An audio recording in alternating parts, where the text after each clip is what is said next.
Clerk with the roll, please. Councilmember Pasqua. Here. Councilmember Hul. Here. Councilmember Ionati. Here. Vice President Brown. Here. President Verducci. Here. Please join me for the Pledge of Allegiance. Pledge allegiance to the flag of the United States of America. To the republic for which it stands, one nation, under God, indivisible, with liberty and justice for all. All right. In the event of an emergency, you can go back out the doors you came in. If that's blocked, you can head out these side doors to the exit marked in back. All right. We got a lot of folks in here tonight. Raise your hands. Who's here for art-related activities?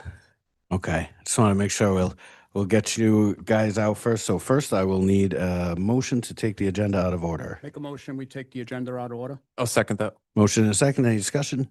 Hearing none. All those in favor? Aye. Ayes have it. Motion carries. All right. Let's start off.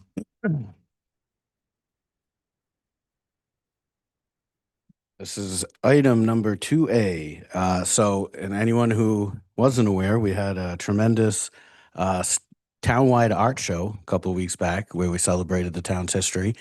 We had a bunch of great contributions to that, and we gave out some awards. A lot of kids showed up and did a tremendous job. The library was the main push on this. They made a great event for everybody. It was pretty packed in there. I think we had, a couple hundred people or so come in.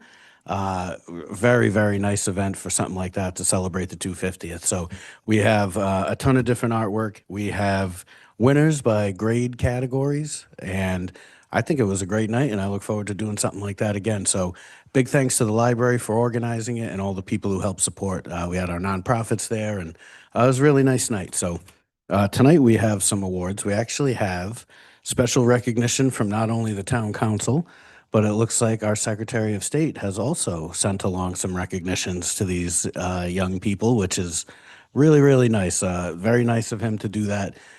He's also very much supportive of the 250th and the artwork. So if you want to come up, we'll give them out.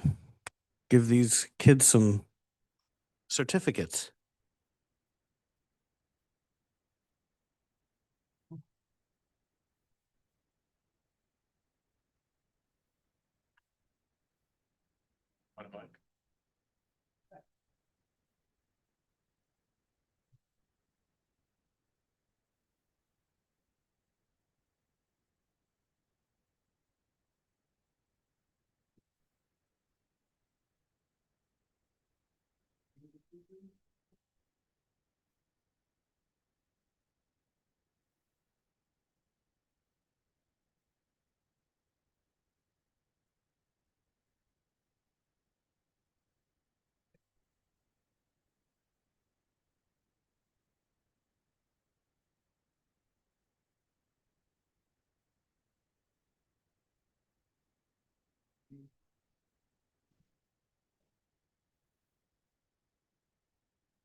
So we've got, like I said, two different proclamations. I'll read one of each, and we'll just go down the line. So the Secretary of State issued this. It says, "Be it hereby known to all, Greg Amore, Secretary of State of the State of Rhode Island, congratulate you on winning first place in the historical Coventry Art Contest. Your piece was chosen for creativity, level of effort, and unique concept, and that is Caden Pelletier, first place, K to second grade." Is that you? You did that? Good job.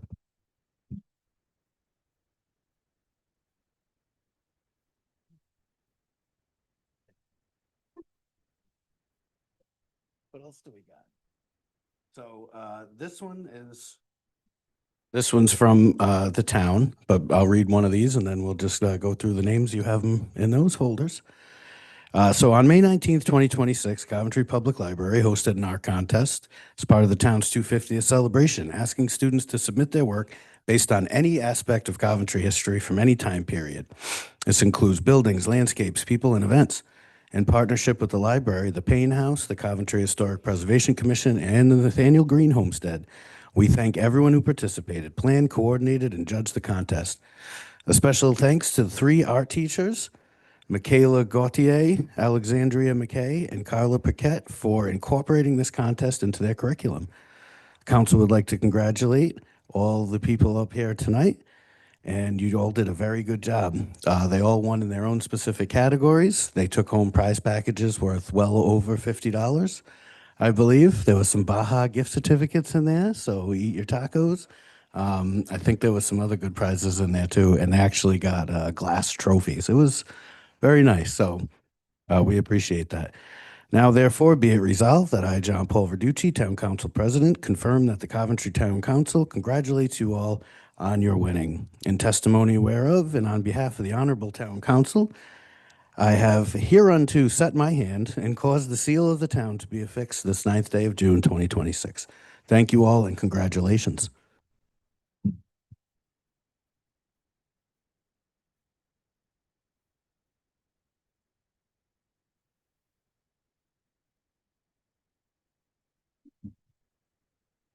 So we have first place, grade 9 through 10, Genevieve Gagnon. Congratulations.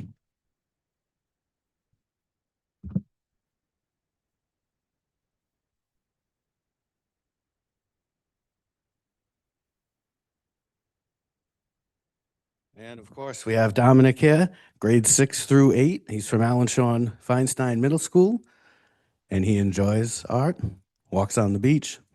What else? No, the great guy right here. He did a very good job. Congratulations.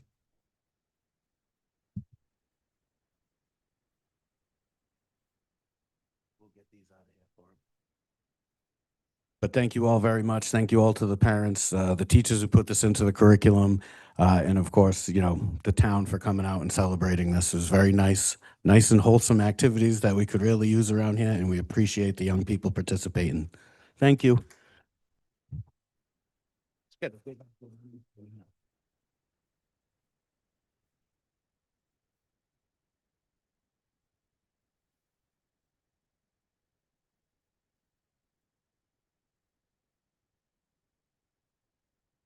Let's yell at each other.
Who wants to make a joke? We hear him crying. Come on. All right, while they're wrapping up, let's get these meeting minutes out of the way. We'll take we're back on item 1A. We have 2 sets of open session meeting minutes and 1 set of executive session minutes. The ones from 3:10 are going to be, I'm sorry, from 3:17 will be continued, but the ones from March 16th are good to go. Take a motion?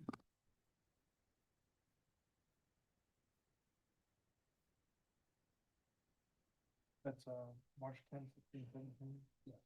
Yes. Make a motion to accept the open session and executive session meeting minutes of March 10, 16, 17, and executive session for 16, 17. Was one of them continued? Leon? The one from the 17th is continued, I believe. Madam Clerk, does that sound right? Yes. So just the 16th. All right, I have a motion. Second. Oh, Just one, is both the open session for March 17th and the closed session for March 17th continued?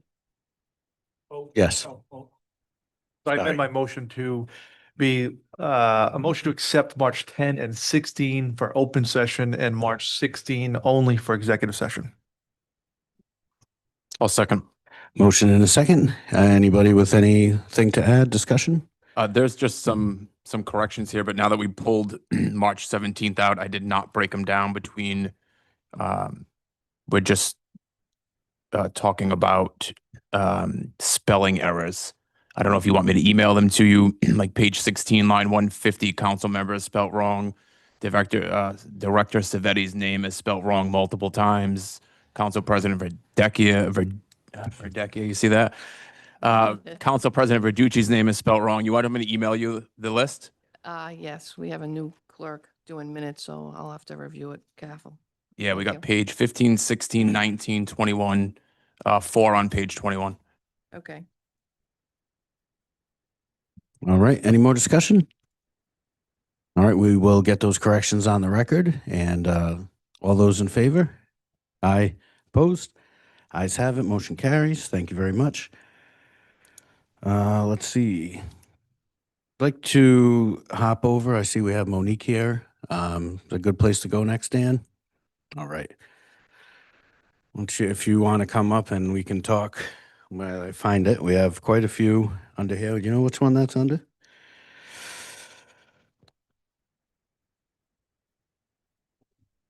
It's resolution 2026-59. Thank you.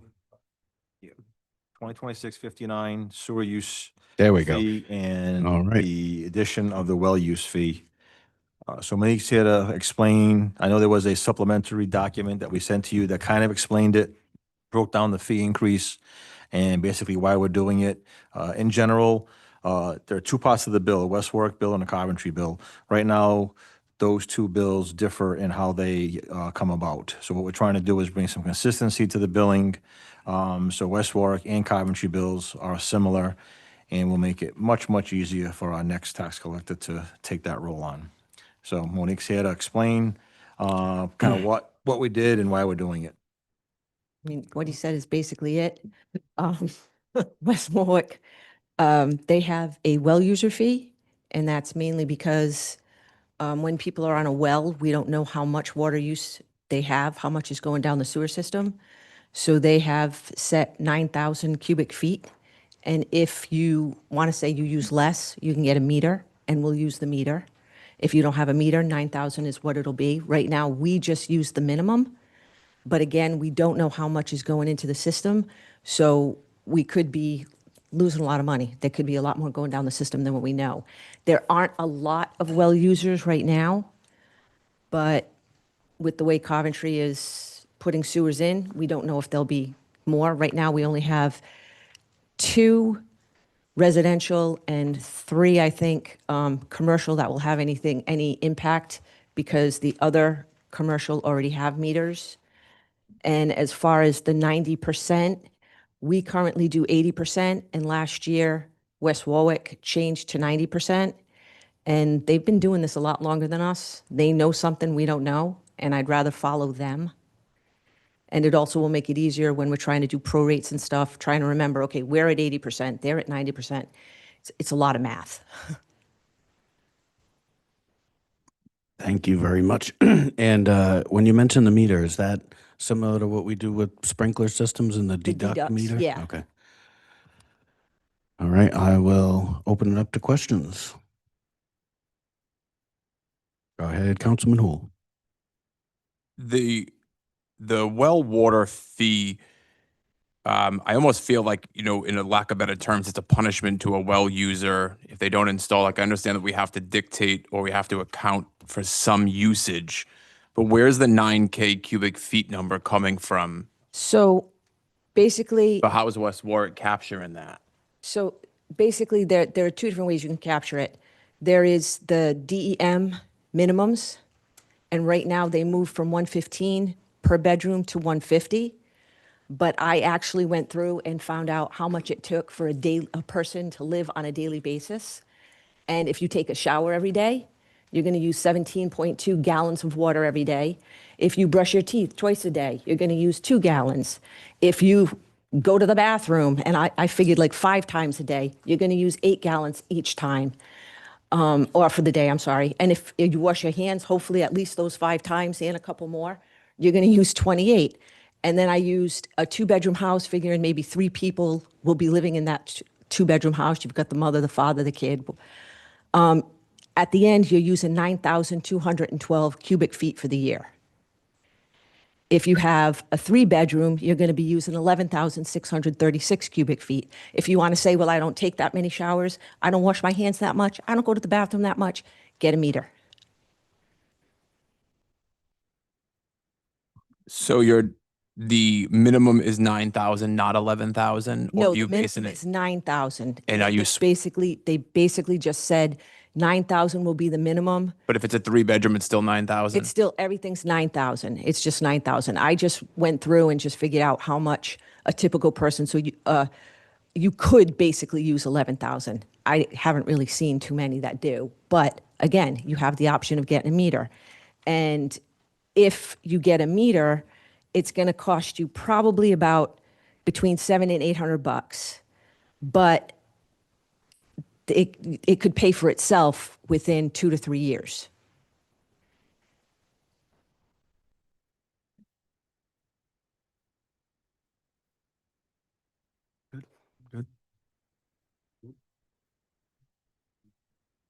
I make a motion to agree. Second. Right. Resolution 2026-59. That's the one, yep. We have a motion from Councilwoman Ionati, second from Vice President Brown. Any more discussion? I think the only thing I would suggest is we want to make sure that we're trying to determine the difference between the 9,000 and the 11,000, just so we don't continue, we don't lose on the back end. It'd be better to try to find a way to close that gap a little bit if we could. It's probably not possible, but it would be nice.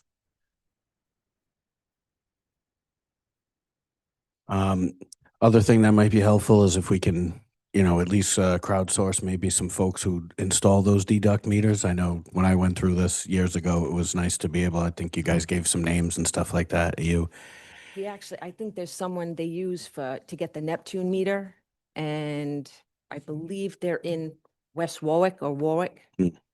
Yeah, And building inspector has that information. okay, yeah. They give any rebates back? Any rebates? Not that I'm aware of. But just a suggestion, because I know that was helpful when it's just one thing you've never heard of sometimes for the most part. So appreciate it. All right. Motion second, discussion. Anything else? All right. Hearing none. All those in favor? Aye. Opposed? Ayes have it. Motion carries. Thank you very much. All right. Who else we got hanging around here? I saw our superintendent here. Or did he leave? All right. See you later. Oh, wow. That's nice. Not for the resolution. Who's here for licenses? We have business licenses. All right. Let's do some business licenses.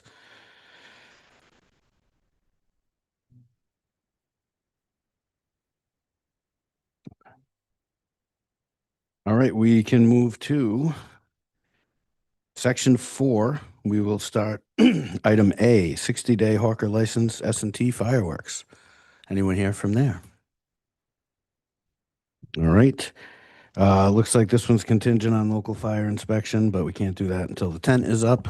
And it looks like that won't be for a little bit. Pleasure of the council here. I'll make a motion to approve the 60-day Horka license for S&T Fireworks contingent upon the local fire inspection once the tent is erected. Motion and a second. Any discussion? Hearing none. All those in favor? Aye. Opposed? Ayes have it. Motion carries. Item B, we have a new 60-day hawker license. This one's Keystone Novelties. Anyone here from? Oh, come on up, sir. What kind of novelties do you have? Oh, nice. Okay. All right. You never know. Okay. Hey, whatever. Yeah. Here he goes. There you go, green. Ed McMahon, Cumberland, Rhode Island. So just a little bit about yourself, and then you're gonna be putting this up. This one's gonna be at 6 Reservoir Road. Is that the section down by the intersection? Okay. We set up a tent. It has to be approved by the fire marshal, of course. He's the man that runs it, you know. We've done all the other requirements. You know, that's on here, that we did the other requirements. We're just waiting for approval and we can go at it. All right. Let's light this off. I'll make a motion to approve the new 60-day hawker's license for Keystone Novelties Distribution LLC contingent upon the local fire inspection.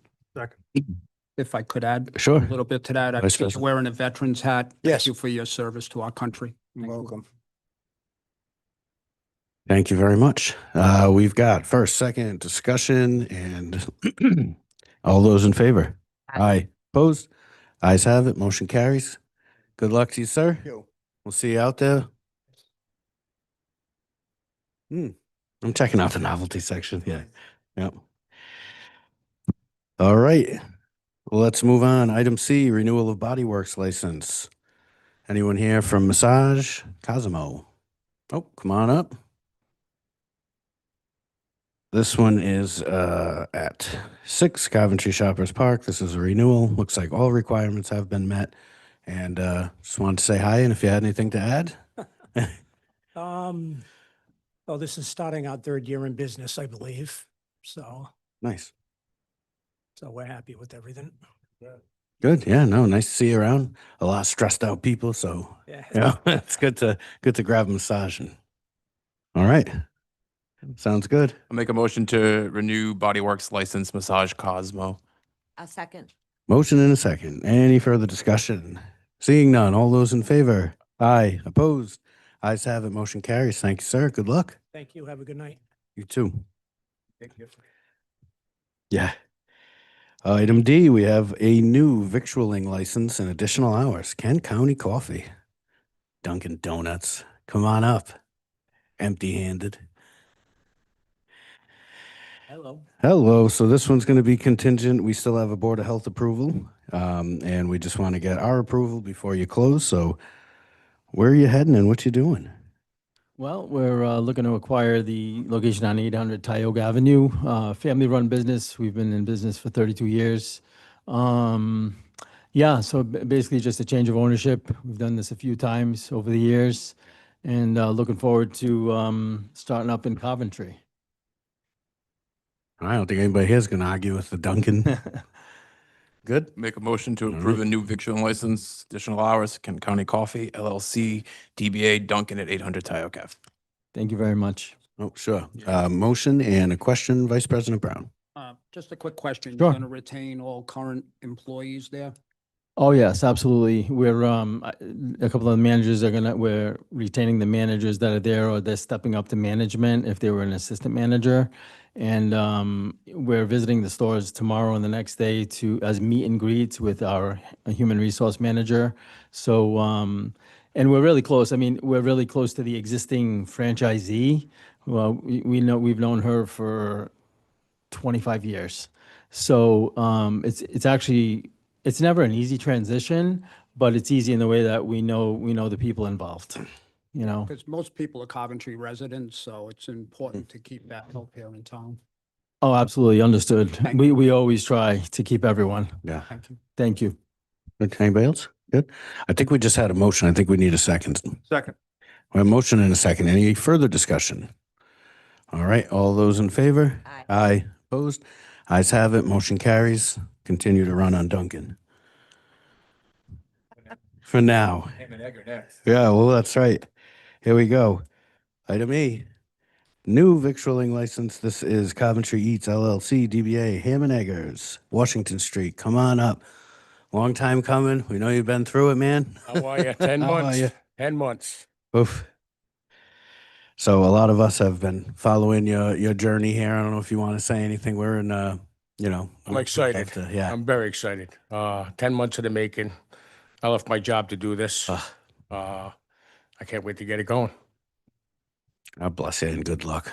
Yep. I know Any? we're waiting on the health department. I do Yeah. have that here. Yeah, Yep. we were,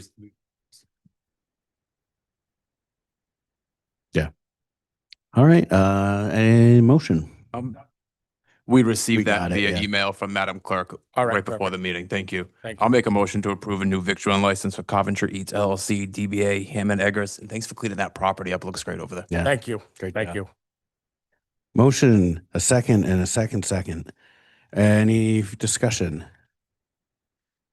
All right, all those in favor? Aye. Opposed? Ayes have it. Motion carries. Good luck. Thank you. I'll see you. See you there. We'll Thank see you you. there. Let us know if you want to do any kind of opening or ribbon cutting or anything. We'd be happy to. Yeah. Yeah. Thank you. All right. Where else? So licenses back on. What's next, Dan? Anybody else waiting around? Oh, Yeah. do some resolutions.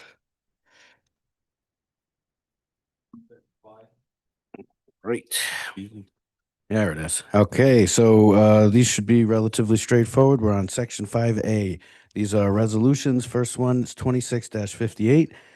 This is to approve a contract to Greenwood Industries for the middle school partial roof replacement. Myself and Councilman Hool are on the school building committee. This is a project that's been in the work as part of the $25 million of bonds that were authorized a few years back. And basically, it's a partial replacement of the middle school roof that'll add a lot of useful years to the building. So this is part of the bond project. Oh, go ahead. Councilman Pasqua.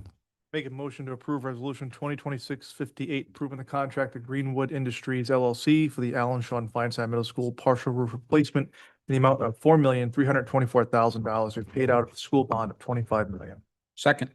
Motion and a second. Any discussion? Really quick, I know Council President Verducci and I both serve on the Building School Committee. And there was a potential, we had not investigated, but we had been approached from a constituent in regards to a different type of a roof repair. And I'm just want to put this on the public record.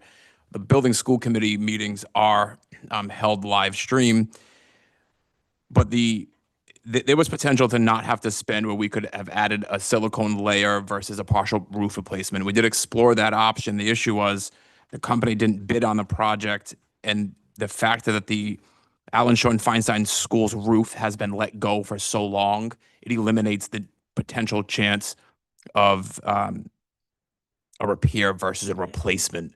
So I bring this up so we as a council have to focus and pay attention and stop kicking the can down the road when it comes to some of the maintenance of our buildings, because this is costing us, I can't even tell you how many times more money, and we're not even getting a full roof. We're getting a partial roof replacement for $4 million.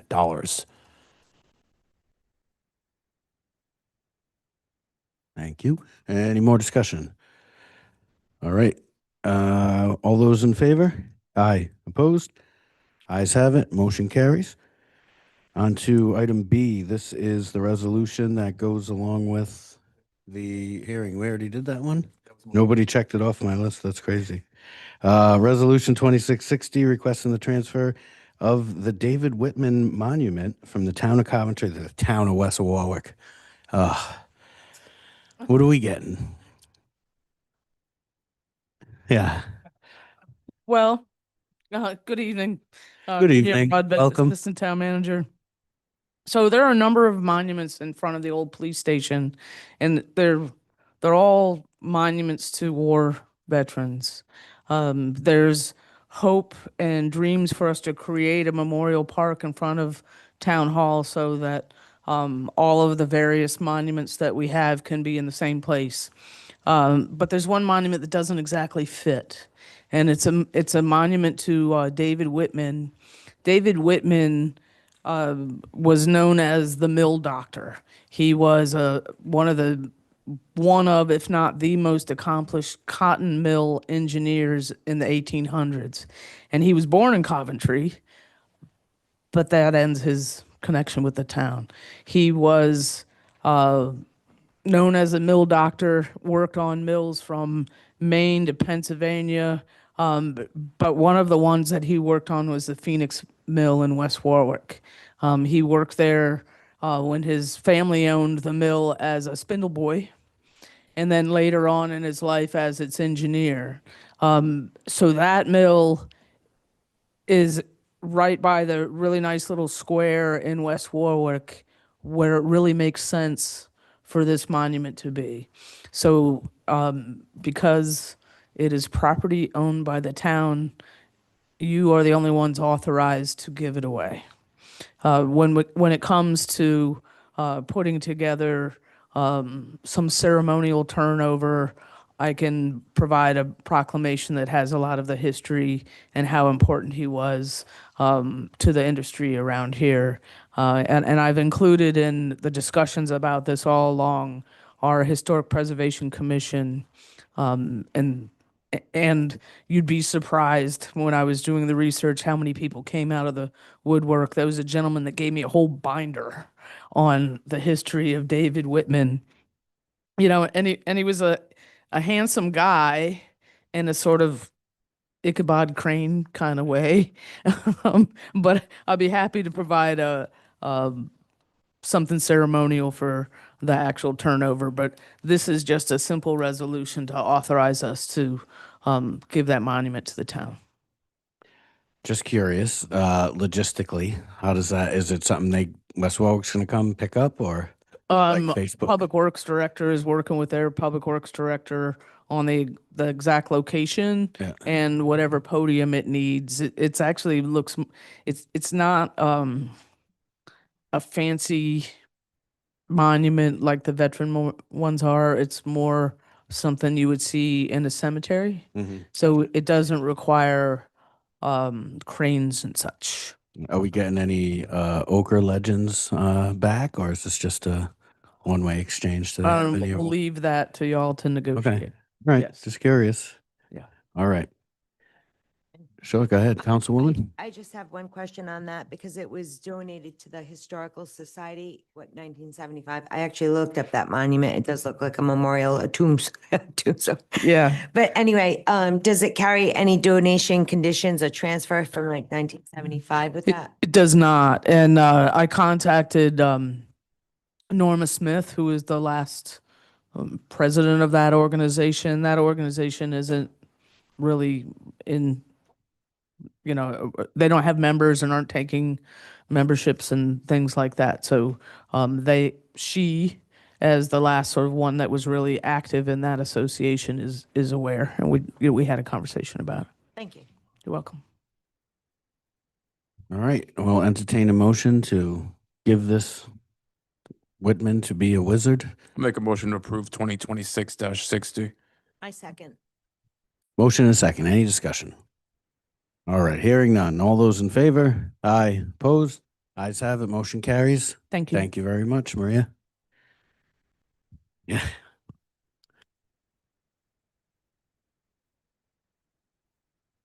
All right, we are now on item 5D. This is a resolution. We've got a contract here for Ruggieri Carpet, Vortex Inc. This is going to be $185K for the removal of asbestos floor tiles and installation of new flooring at Hopkins Hill Elementary School. This one is also going to be paid out of the school bond. And then kind of just so everyone's aware, there's also a financing mechanism here. So anybody wondering, when we do the bond funds, we actually are eligible to get reimbursed from that from the state through a couple different ways. So just something for your awareness that some of these funds are actually going to come back to us. We will open it up. This is also something that the Building School Committee handled. I'll make a motion to approve Resolution 2026-61. Second. Motion and a second. Any discussion? Hearing none. All those in favor? Aye. Opposed? Ayes have it. Motion carries. That concludes the resolutions. Let's see. So everything else public hearing? Looks like it. All right. We will now. Yes. Just, I was looking through them quickly. You might want to take the licensed public hearing first. As opposed to, then there's the ordinances and then the comprehensive permit. Oh, yep, yep, I got you. Comprehensive plan, I'm sorry. Yeah, no, it's a good idea. So that would be E. Yes. All right. Public hearing. So we'll open up the public hearing first. I will take a motion. I'll make a motion to open public hearing. Second. Motion and a second. Any discussion? Hearing none. All those in favor? Aye. Opposed? Ayes have it. We are open for public hearing. We're going to jump to item E. This is on a transfer of a liquor license for Flippo's Twisted Pizza. Anyone here? Hey, come on over. We're having fun. You picked a good night. Come on in.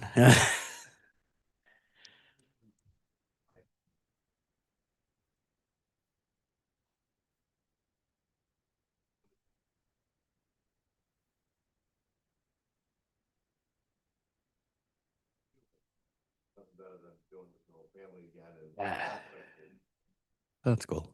Yeah. Hello. Welcome. Welcome to the fun. So you will be operating? All right. Sounds fun.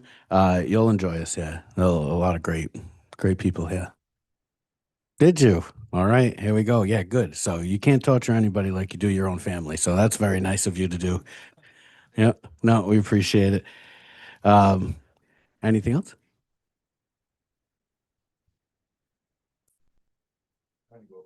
Yes, my niece here, taking over from me.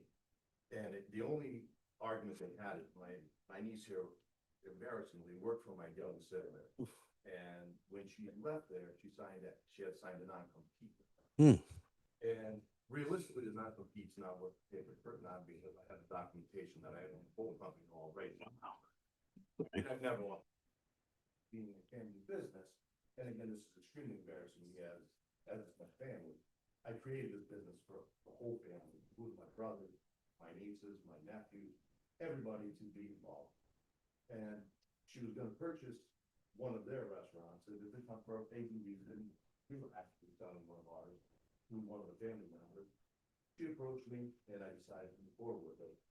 And now they're trying to put a halt with a non-compete, which has really nothing to do with the license transfer. I just wanted to be clear about it, and if you see the documentation of myself owning the company, I have it. So just wanted to make the council aware of that. No, we always appreciate it. There's always multiple layers to this. Go ahead, Mr. Solicitor. President and members of the council, I spoke, had a conference call with both attorneys involved in this matter. And I made clear at that time that any potential litigation which is pending will have no impact on the council's action. You take independent action on the license. If they have a dispute outside of this building in court, that doesn't involve the council. Thank you for that clarification. Thank you for letting us know that. There you go. It's always so much. Oh, thank you very much. It's nice to have you. All right. What's that? Yeah, we just need a motion. Oh, I'm sorry. Public hearing. Sorry. Good morning, Go Council. ahead. Good evening, Council. Attorney Brian Bliss, as they just stated, there is an ongoing civil matter in the Washington County Superior Court. The only reason I am here today is to put the council on notice of the existence of that pending litigation. No final determinations or dispositions have been made in that. We have a court order that states I was to come here today and provide the council with notice. That's what I'm doing. I have copies of the complaint and the answer involving that litigation. I'd be happy to provide them to the council members. I'm not here to argue the merits of the case at all, simply just to provide the council with notice. Well, we'll take a copy of that. Yeah. Thank you, Council. The gentleman I spoke with on the phone the other day. Nice to meet you. Nice to meet you. Do we need a vote to put that in the record or is that? Do that. Yeah, all right. Because he asked for it. All right, thank you. We'll vote right now and get that in the record. Felt take a motion to accept. Can I ask for clarification, Mr. Solicitor? Yes. I'm confused on why we would take that onto the record. That's a civil matter that is above and beyond what we're doing here with a licensing matter. Why would the town take any? strictly notice. He was ordered by court to give us notice. He's given us notice. Thank you. That's it. Councilman Pasqua. We're not interjecting ourselves in any No, way we're not a whatsoever. party to the matter. We're not going to get involved in the matter. Yeah. It's got to do with a private covenant not to compete agreement. They'll either, Yeah. and it really will not involve the council. Okay. Thank you. So we do want to take it into the record still, or we don't? Just to fulfill the notice requirement, or? He was here to send notice. I'll accept notice. Okay, But it's we not noticed. service. It's Okay. just notice. Gotcha. Did you have something to add? We're still in a public hearing. Go ahead. Accept. Yeah, that's. Okay. All right. Would, that being said, would you guys need a copy of any of this? I mean, it's getting to be, it's honestly, it's just family drama is what it is. It's unfortunate. Yeah, And I it should think have we can all- no place We here. can all relate. Yeah. It's embarrassing to me and Hey, my I- family, but if we need, proof of the company owner, I have sole proof here. You already gave that to Ms. Iglesias. No, I didn't. I have not given this yet. Can't hurt. I'll take it. Okay. Mr. President, you Yes, sir. make a motion if you're ready. Yes, sir. I'll make a motion to approve the stock transfer of liquor license, a Class B liquor license, and I'm gonna botch the name, so you want to, Filippo Twisted Filippo's Pizza, Twisted Filippo's Twisted Pizza. Thank you for that at 9:15 Tyo Cav. Good luck. Thank you very much. Appreciate it. Thank you. Good motion. That motion. Motion and a second. Any more discussion? Hearing none. All those in favor? Aye. Opposed? Ayes have it. Good luck and thank you very much.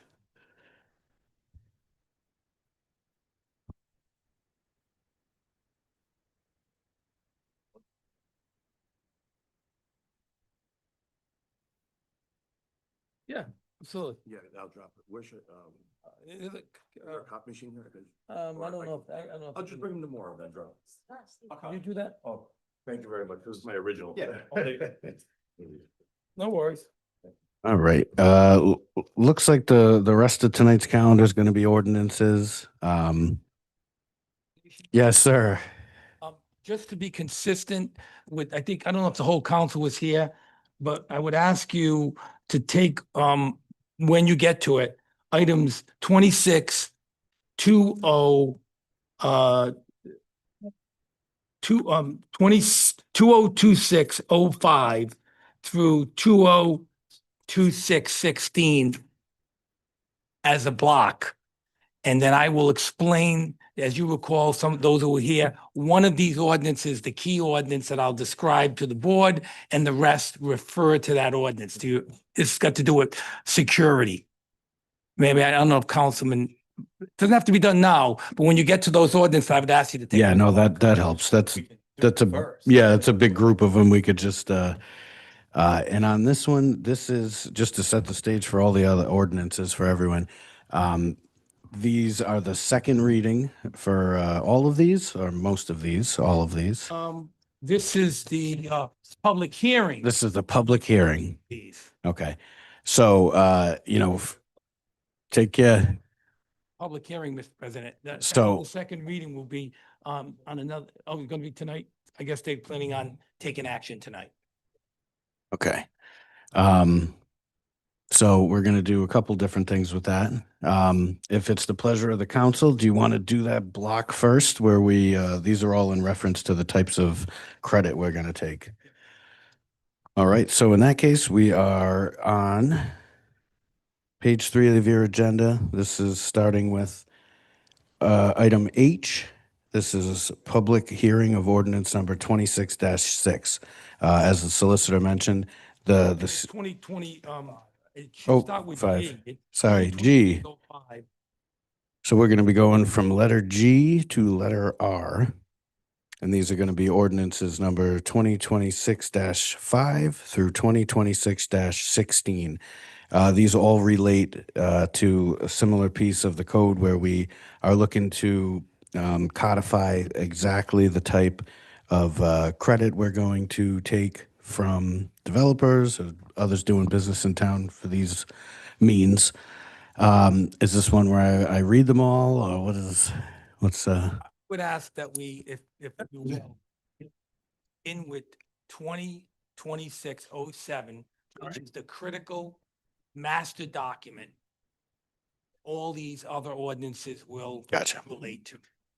So if you read that one, we could discuss it, explain it, and then point to it another 11 times. Point to it 11 times.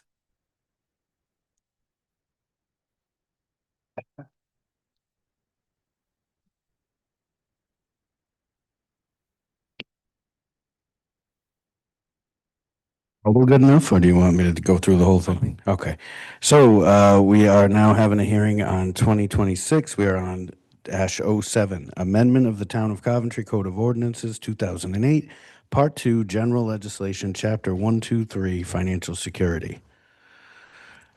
I can give you a brief explanation. Yes, please.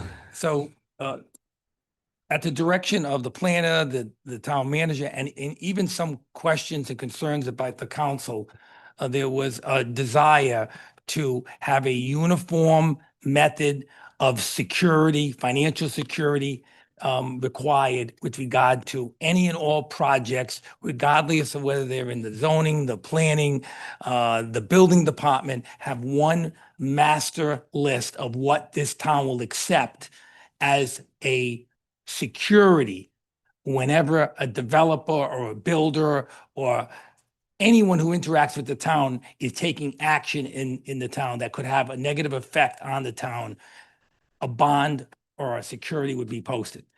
So with that charge, I developed chapter 123. This ordinance is a completely new ordinance establishing a location description of what this town will accept with regard to financial security. And it includes constitutional analysis. It includes compliance with state law and limitations by both. And as well as case law. So there's case law, constitutional law, and state law that really limits us on what we can take. First and foremost, the basic principle is you have to offer everybody at least 3 types of security. You have to give them at least 3 types. And the one that the council was particularly concerned about were letters of credit. There is some state law that says in some instances, letters of credit must be available. In this particular document, the only letter of credit we would take is there's 2 conditions. It has to be irrevocable, which they can't revoke it because we had that issue in a case. And 2, it's going to be approved by the council. It originally said approved by the solicitor. Councilman Hu pointed out that he didn't want me in that position. We got an amendment prepared. I believe the clerk has it in the package. I asked the clerk to provide it today. So when I get to that point, I'm going to ask you to amend this ordinance to change the word solicitor to town council.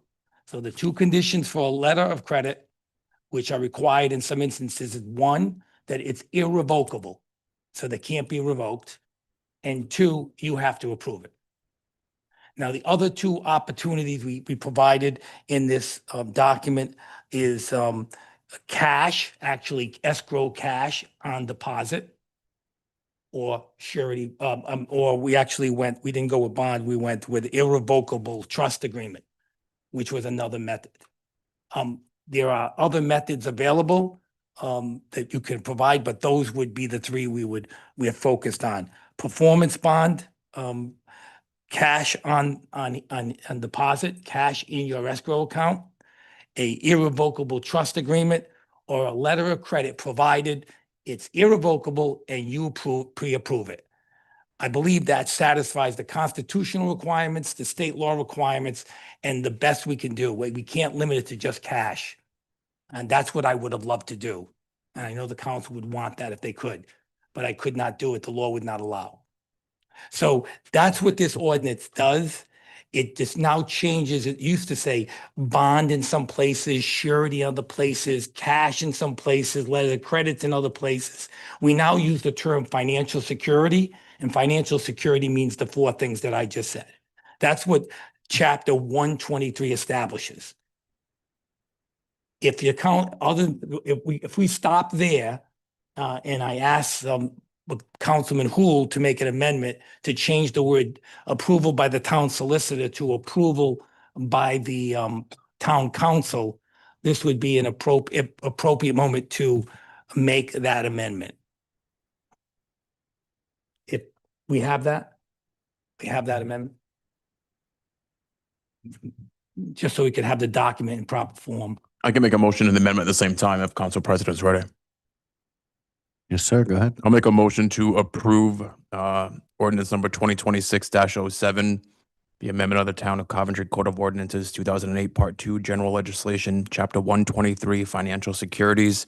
We're going to amend that ordinance, and anywhere that it states that it should be approved by the town solicitor, it needs to be approved by the town council. Also line 93, so anywhere that it states Yeah. that. I see it in 69 too. Second. Motion, and we have a second. Any discussion? I think it's important just to add, thank you, Mr. Solicitor, for the explanation. I think one of the things that we were trying to do here is just ensure by moving this from the town solicitor to the town council, it eliminates any friction between the two. Not only that, I think it furthers our transparency, and we can't hide, we're on camera, so that nothing can be done without the public knowing was my goal for that. So thank you. Yeah, and along those same lines, big picture, kind of what we're doing here is giving the town more of a leg to stand on the financial stability part. So, it just really tightens up exactly what we will take. And this is, of course, in the event anything should go wrong on a project. This isn't just a piece of paper we're requiring. We're requiring something that we could go after that's actionable to make sure we repair things or get them up to the way they should be by design. So this was a great kind of path for us right here. This is us trying to tighten these things up. We hear what you've been saying about this. We know what's been going on out there. So we're tightening up a big section of our code here. And as the solicitor pointed out, this is kind of the major segment of it. And then this is something that all these other ordinances we identified are going to link back to and make sure we have the same definition throughout. So a little technical, a little geeky, but that's the big overarching theme of what we're trying to do here. So that's where we're at. So we have a motion and a second, and this is just on 2026-07 amendment. All right. Any discussion? All right. All those in favor? Aye. Opposed? Ayes have it. Motion carries. Back on item G. We should do this. I'm sorry, not G. I. Mr. Solicitor, should we do I and then take the rest as a block? Can we do one block? Well, I guess the question becomes, we could do it one of two ways. What I would suggest is we identify what all the remaining ordinances are in the block, then see if there's any public comment, and then you could take action. Okay. That way, in case someone Sure. comment on any of these. So maybe you could just describe the remaining ordinances. Sure. And I can briefly explain that it's very simple language change. All right, so we are on page 3 of the agenda, item G. We're going to be looking at ordinance 26-05. This one amends the Town of Coventry Code and Ordinances 2008 Part 2 General Legislation, Chapter 56, Article 1 General Provisions. Anybody here to comment on that one? President, if you read all the remaining ordinances so that and then I'll explain what each one does. and That then sounds you really can good. comment on all the ordinances. Gotcha. Anybody wants to speak? Okay. All right, item H then, public hearing of ordinance 26-6. This is amendment of the Town of Coventry Code of Ordinances 2008 Part 2 General Legislation, Chapter 106, Building Regulations. We will skip I, we did that one. J, public hearing ordinance 26-8, amendment of the Town of Coventry Code of Ordinances 2008 Part 2 General Legislation, Chapter 191, Section 5, construction of sewers by private developers. Item K, public hearing ordinance 26-9, amendment of the Town of Coventry Code of Ordinances 2008 Part 2 General Legislation, Chapter 200, soil erosion and sediment control. Item L, public hearing of ordinance 2610, amendment of the Town of Coventry Code of Ordinances 2008 Part 2 General Legislation, Chapter 209, Article 2, permits. M, public hearing of ordinance 26-11, amendment of the Town of Coventry Code of Ordinances 2008 Part 2 General Legislation, Chapter 255, Article 9, supplementary regulations. Item N, public hearing of ordinance 26-12, amendment of the Town of Coventry Code of Ordinances, 2008, Part 2, General Legislation, Chapter 255, Article 10, earth removal, sand and gravel extraction. Item O, public hearing of ordinance 26-13, amendment of the Town of Coventry Code of Ordinances, 2008, Part 2, General Legislation, Chapter 255, Article 12, residential cluster development. Item P, public hearing of ordinance number 2614, amendment of the Town of Coventry Code of Ordinances, 2008, Part 2, General Legislation, Chapter 255, Article 17, landscaping. Item Q, public hearing of ordinance 2615, amendment of the Town of Coventry Code of Ordinances, 2008, Part 2, General Legislation, Chapter 255, Article 20, wind energy facilities. And item R, public hearing of ordinance 26-16, amendment of the Town of Coventry Code of Ordinances, 2008, Part 2, General Legislation, Chapter 255, Article 21, Special Regulations, Solar Power Generators. So I'll just again explain, Mr. President, Sure. with regard to those items, that you just stated for the record. Items, I believe they are 3G, H, J, K, L, M, N, O, P, Q, R. With regard to those items, those are existing ordinances on your books. They already are on your books, and they referred to surety, in some instances, bonds, in some instances, other types of letters of credits in other instances. Anywhere, any other word was used, with regard to bonds, letters of credit, surety, or otherwise, we changed the language in those ordinances to say the term financial security as provided in the new section 123. So all those ordinances point to the new ordinance that identifies one location where all security is defined, all security is approved, especially letters of credit that have to be irrevocable and approved by the council.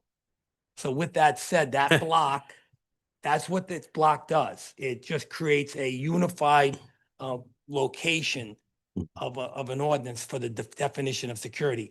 I don't know if I explained it clearly, but I hope I did. So anybody wants to comment in the public, at least they'll know what they're not thinking. We're not changing wind farm law. We're just saying that when they use the word bond, go see section 123, and that tells you it's fine now called financial security. Does that make sense? So that was the purpose of this, and it wasn't just done by me. There was, the planning staff helped identify everywhere that they could find it in the ordinances. It was a little bit of a task to make sure, and we hope we found it everywhere. But we put a catch-all in section 123 that says this is now financial security. Right, gotcha. So that's where we are. Okay. To take public comment, and then after public comment, you could act on them as a block. All right, we're having difficulties on Zoom, or? I just logged in at work. Okay, all right. So in that case, I'll open it up to anyone in chambers if you have any public comment on those items only, as it pertains to financial securities. I know we have people here for some other stuff. We're going to jump to those in a minute, but as it stands right now, this is public comment on items G through R under ordinances. All right, anyone on Zoom? Raise your hand if you're interested. Right, not seeing anybody. Okay. In that case, To interrupt you. no, please. Take action, please act on item number I first, because that's the one that was amended. So that And then take the rest. a motion as amended, and the rest can be. Okay. Go ahead. I will make a motion to approve public hearing of ordinance number 2026-07 as amended, the amendment of, Hearing. not public hearing, I'm sorry, Moving. ordinance 2026-07, the amendment of the Town of Coventry Code of Ordinances as amended, 2008, Part 2, General Legislation, Chapter 123, Financial Security. Second. Motion from Councilman Knowles, second from Vice President Brown. Any discussion? All right, hearing none. All those in favor? Aye. Opposed? Ayes have it. Motion carries. Thank you. And then looks like we would need a motion to take the others as a block, and then we vote on the block. So I will entertain a motion to take G, H, skip I through R as a block. I'll make that motion. Second. I have a motion and a second. Any discussion? All those in favor? Aye. Opposed? Ayes have it. Motion carries. We are now on the block. This is, I will entertain a motion for G, H, skip I, and then J through R. I'll make that motion. I have a motion and a second. Any discussion? Hearing none. All those in favor? Aye. Opposed? Ayes have it. Motion carries. No, thank you. We knew it was technical, so I think this is a major accomplishment as far as it's not, super interesting and amazing that you're going to leave here and tell your friends about. But for us, I think it really helps the town get a little bit more security as it comes to these developments. And appreciate your work on that, Ms. Solicitor, and the planning crew. Thank you. So, get them. Okay.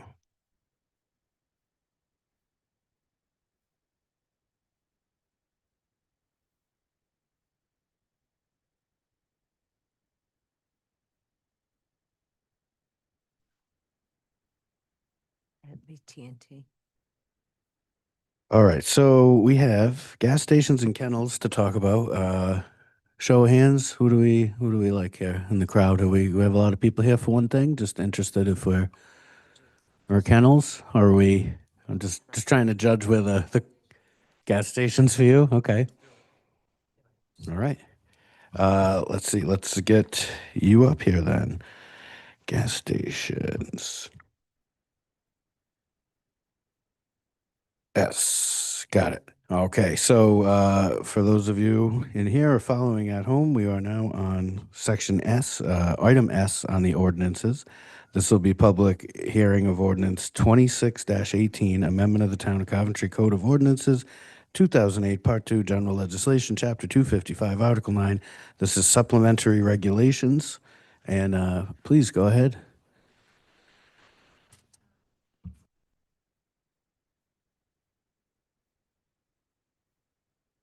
Sorry. Good evening, counselors. My name is Melissa Horn. I'm an attorney with Higgins, Kavanaugh, and Cooney in Providence. I represent Walmart, Inc. And we are requesting that the council amend the Town of Coventry Code of Ordinances 2008, Part 2, General Legislation, Chapter 255, Article 9, Supplementary Regulations to allow gasoline service, full or self stations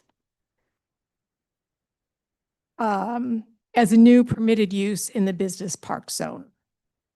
These stations were previously allowed in the town through a special use permit, but it's my understanding that the town isn't doing business through special use permits any longer. And so in order to put gasoline stations back as a permissible use, we are seeking to have the ordinance amended to allow gas stations as of right in the business park zone. The business park zone is an appropriate zone for the proposed use of a gasoline service station, as the business park zone is populated primarily by big box stores and other commercial uses that have similar uses and traffic patterns as a gasoline station would have. We have proposed in the ordinance various restrictions on the placement of fuel pumps within specified distances of residential lot lines, and also restrictions on light intrusion to protect residential properties that abut the Walmart site. The station itself is proposed for the southeast corner of the Walmart property, so it is as far away from the residential neighborhood as it can possibly get. Is that grocery or lawn and garden, if I'm looking at it? On the lawn and garden side. Yeah. So It's my understanding that you've had a favorable recommendation from the planning department and the planning commission. So I would request that you approve the amendment to the ordinance. Okay, thank you. And we have our planning staff here. I think a lot of us watched the planning meeting from that night. You covered a lot of territory. This was one of the items. What might be helpful, Mr. Director, is perhaps give a quick top-down view of the special use permit. You did a good summary while I was watching that, just to let everybody know kind of where these things are coming from and why we're going this way, because then it kind of leads us into the specific cases we have before us tonight, if you could, please. Happy to. Thank you. The issue with special use permits, it's essentially imagine that we historically in Rhode Island, there were 3 categories of ways you could allow a use. You could allow it by right, or you could not allow the use, or you could allow the use through a special use permit. And many communities saw that as like a yellow light of you have to stop, go to a board, a lot of questions are asked, and then they decide if they're going to grant it. The state changed the requirements to achieve approval of a special use permit. That legislation from the state went into effect on January 1st, 2004. The state made it much more 2024. Thank you.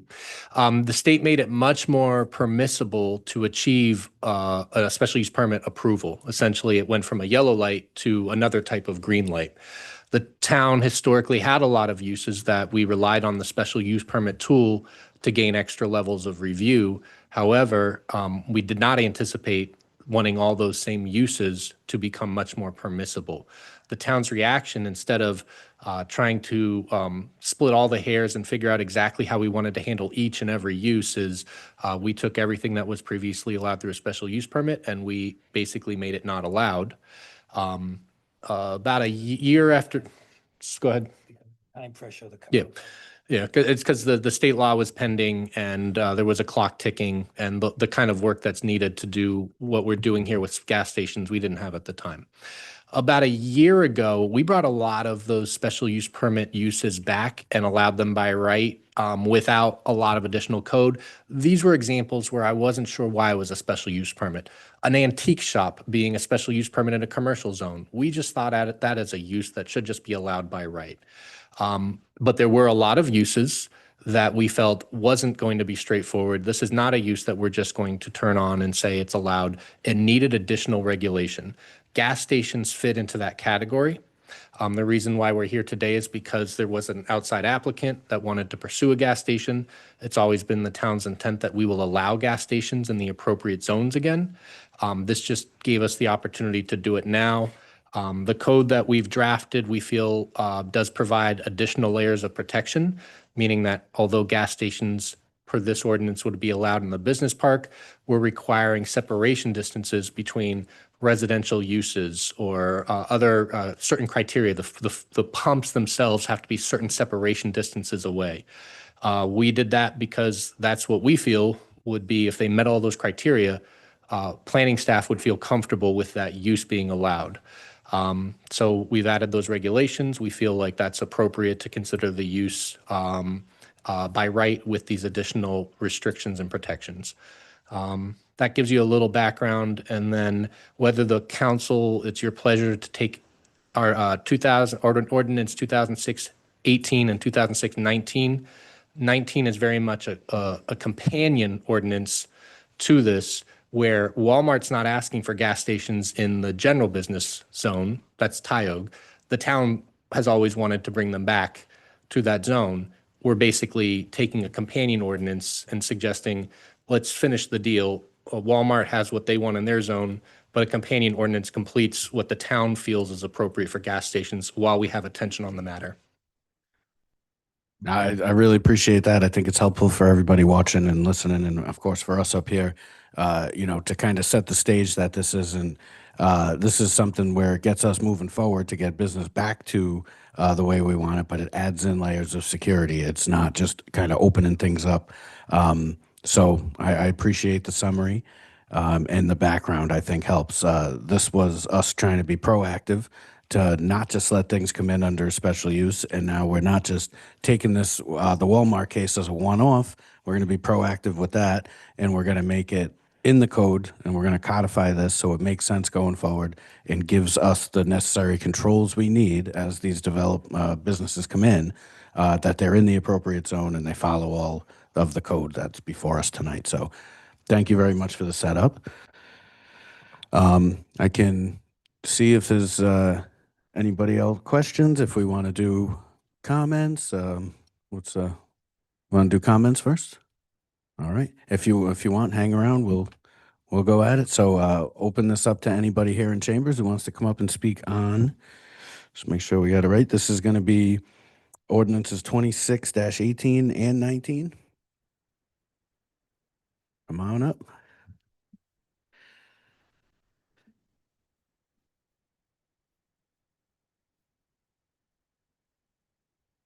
Jerry Knockowitz, 21 Beach Street, Coventry.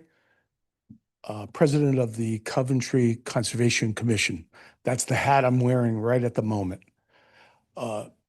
Perfect example that this is something that maybe should come before the Conservation Commission before it's permitted.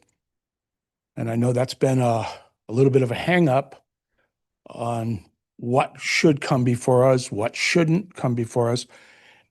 So I ask you that this perfect opportunity to consider that as maybe before we permit something, we should see if the Coventry Conservation Commission has any comments relative to it.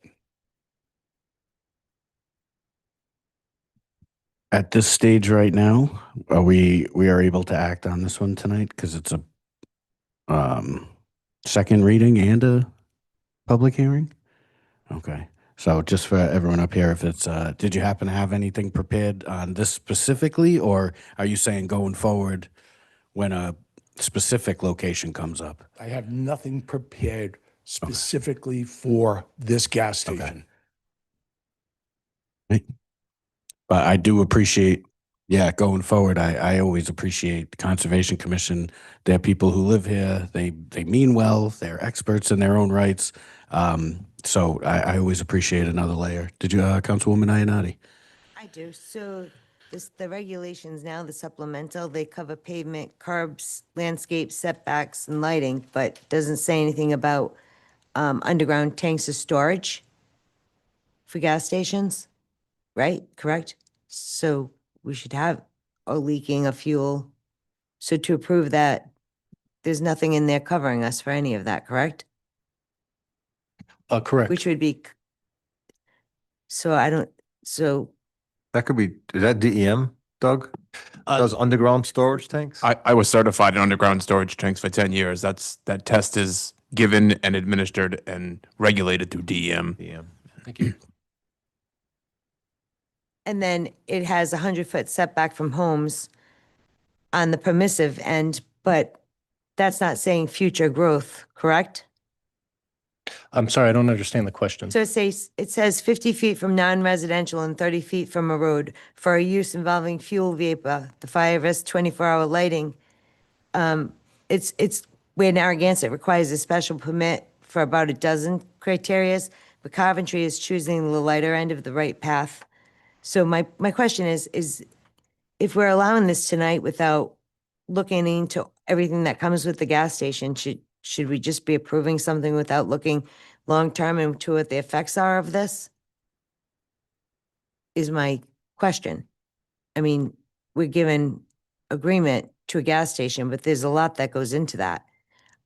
Because now the protection only covers existing homes, and a home built later by the station gets no protection, and the station was never vetted. So there's like a lot of things, like, can we talk about this?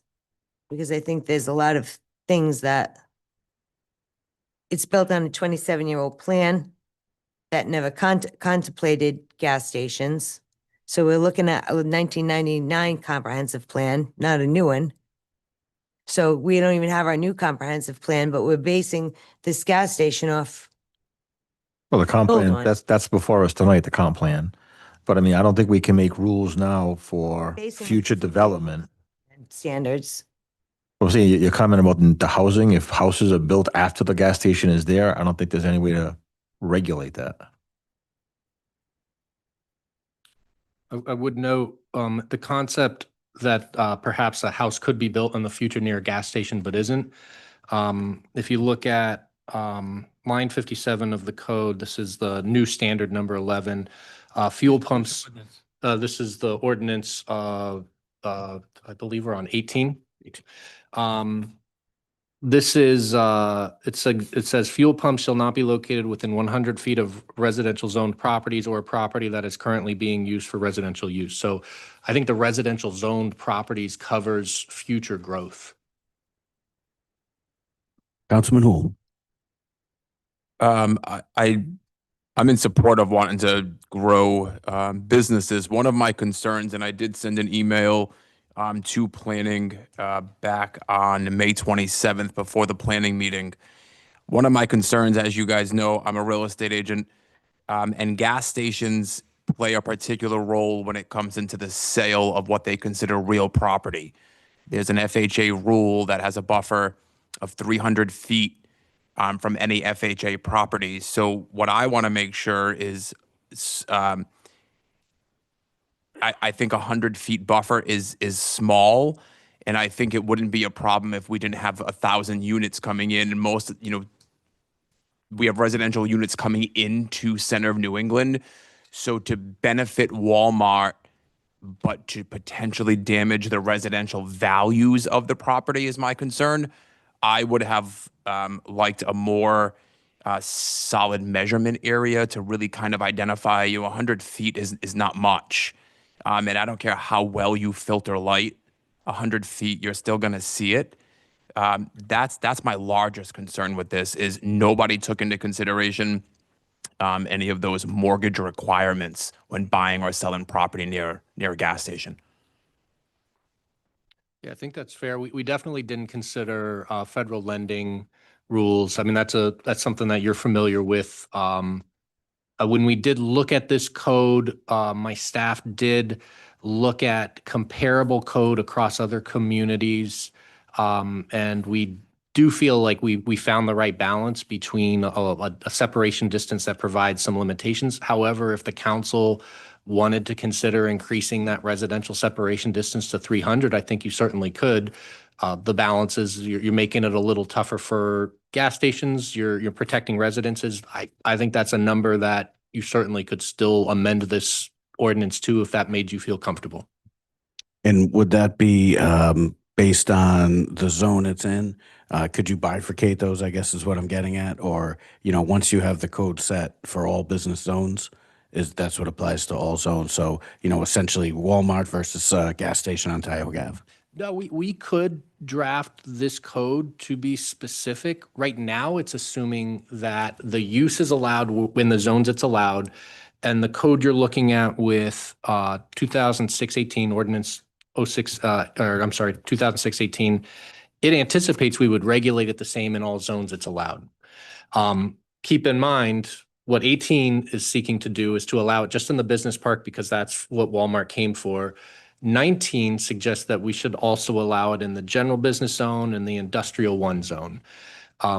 When we do 19, we could consider whether this code, for example, line 57, which talks about the fuel pumps, it could say, when located in the business park zone, the distance shall be this. When located in the general business zone, the separate. My issue is not with Walmart. My issue is probably with Ordinance 19, 2026-19, opening it up. I think Walmart meets the setbacks, but you start throwing in gas stations, in general business areas, people that have bought their homes 40, 50 years ago, they shouldn't be penalized for lack of value in their home because we passed an ordinance that let someone put a gas station where it never was. So maybe okay, so we'll just separate them then. Maybe we shouldn't take them as a block. Yeah, I'm open to however you want to handle it. I'd note in both business park and in general business and in the industrial 1, you're going to have situations where, residential can be up next to commercial properties. And to be fair, these are But commercial is different from a gas station.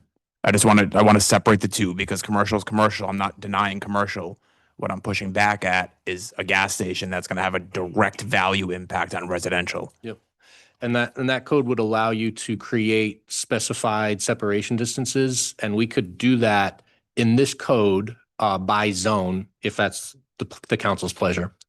And just before we start, I'm sorry, before we go too far with that procedurally, Mr. Solicitor, if we wanted to, let's say, make changes to one of these, does that go back to planning, or where are we? Oh, I think I don't think that change would require planning. Planning has already made a recommendation that this particular use is consistent with the comprehensive plan in that zone. If anything, you're making it more conservative. You're not making it more liberal. If you were making it more liberal, that might be something to consider a referral back. But Thank you for that. Conservative. Thank you, Councilman Marinati. So if I'm correct, ordinance 2618, it wasn't written by our town. And according to our own planning memo, it was drafted by the law firm on behalf of Walmart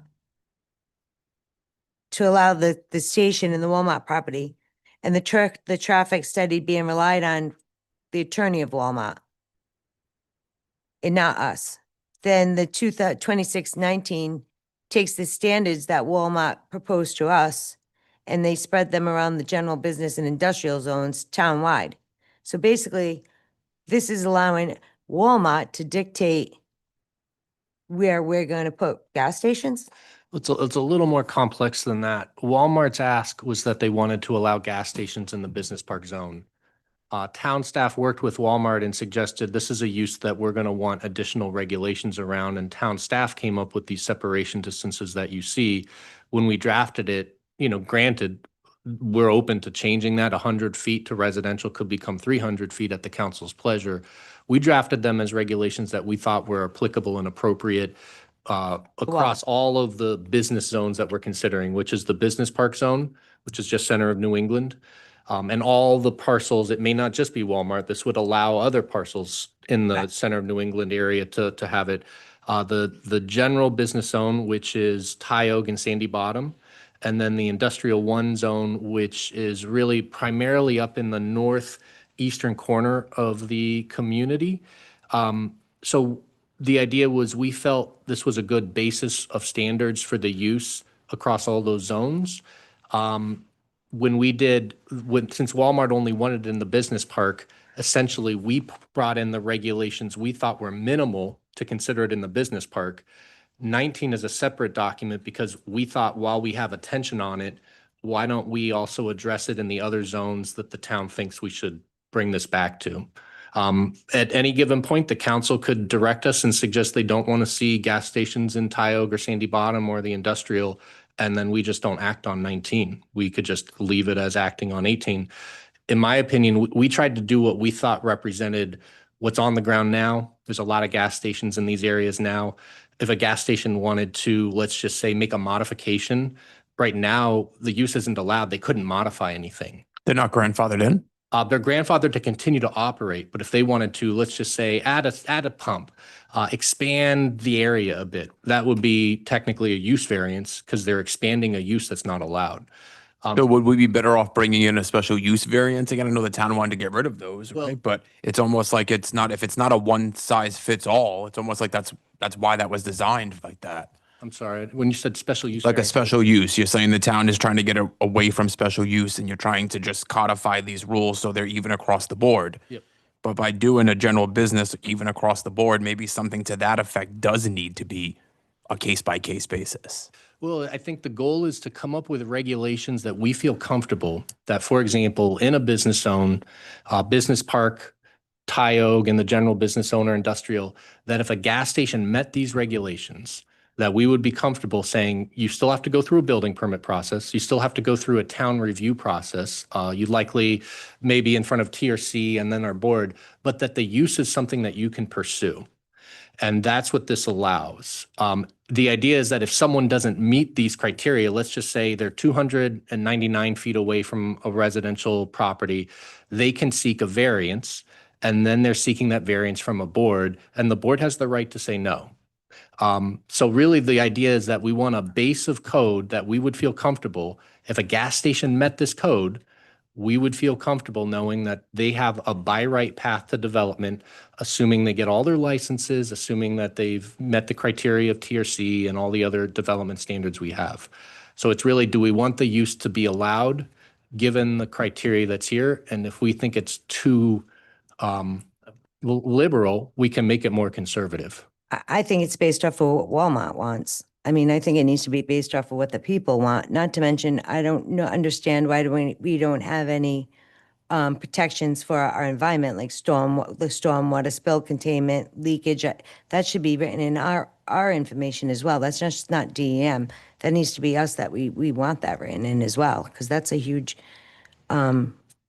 issue. I was a regional training manager for Shell Oil. I ran gas stations. We're required to have spill kits. We're required, like not DEM written. regulates all of that stuff. It's But not written in- their licensing is what dictates that. Their ability to sell fuel through DEM and their underground storage tank operator they don't want that. That certification is very hard. They're not going to, someone like Walmart, for me, I don't care who wrote the ordinance. If it meets what we have, my concern was the setbacks. Yeah.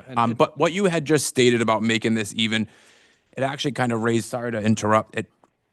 I almost feel like maybe we're rendering the board less powerful or less by not allowing the board to have this say on whether a license should be allowed or not. It's almost like they would just be rubber stamping them because the town is automatically allowing it. The way to think about it is this. Special use permits used to be a discretional decision by a board. If a use triggered a special use permit, they had to come in front of a board, they had to make their case. The situation on the ground really suggests this is a good idea, and the board could weigh the pros and the cons. The board could condition the use and say, we want you to limit the size over here, limit hours of operation, shield the lighting this way. Case by case, situational dependent. Right now, if a special use permit came about, someone would arrive at the board and they'd say, I've met the specific criteria you have, you can't deny me. There's no more discretional decision.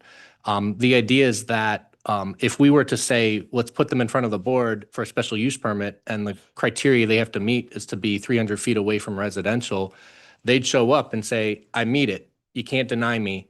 And the idea is, why did we ask this person to go in front of a board if the use can be permitted? So there's a little bit of some complications in there. It also gets tricky if you have criteria for a special use permit to seek waivers from it or variances from it. So it can kind of handcuff people. If there's a great situation where a gas station is 299 feet away from residential, but everyone agrees, they got a letter from the neighbor saying, we love it, but now we can't actually take a variance because you can't waive or seek relief from the special use permit criteria. That's a kind of academic concept, something that we would not get into until we had a lot of finer details. That's why we feel it's better to get away from that tool, regulate it by right. And if we feel we want to be conservative, we just create conservative code and we create the conservative separation distances. Yeah, this really shows the balancing act. Trying to be business friendly, but trying to protect residential, side. So where we stand right now, 18 is specific to Walmart. 19, it sounds like we've got some thoughts on maybe being a little more conservative on that, just to kind of reset us all here for a minute. If you don't mind, Yeah, please. 18 actually has the 100-foot separation distance. That distance was suggested by staff. Walmart certainly agreed. All of Walmart's input into this was that they wanted to allow gas stations in the business park zone. From that point forward, the town staff is guiding the details that you see in the documents. 18 includes the provisions of separation distances because wherever we allow it, we want those separation distances.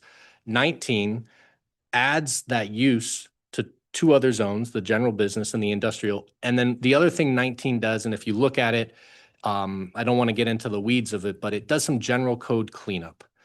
The idea is, for example, we've had a lot of ideas about this code being a little bit all over the place. It was previously in 3 separate sections. They were regulating body shops differently than auto repair. We didn't see a need for that. We wanted all of the restrictions applied to both auto body and car repair similarly. There's a lot of movement. It's basically code cleanup. And then 19 does one additional thing. We've never had a regulation that's dictated separation distance from a drive-through order speaker.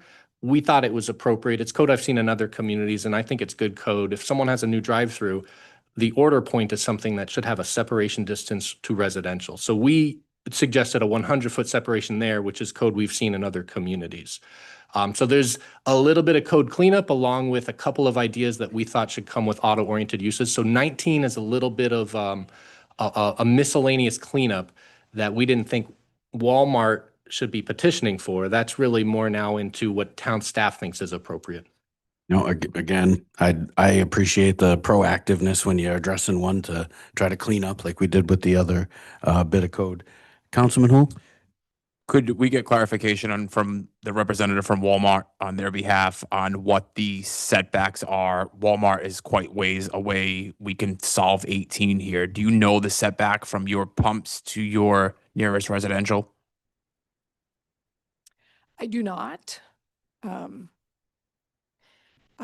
I when the planner suggested that 100 feet would be good, I checked with my engineers and they said 100 feet would be good.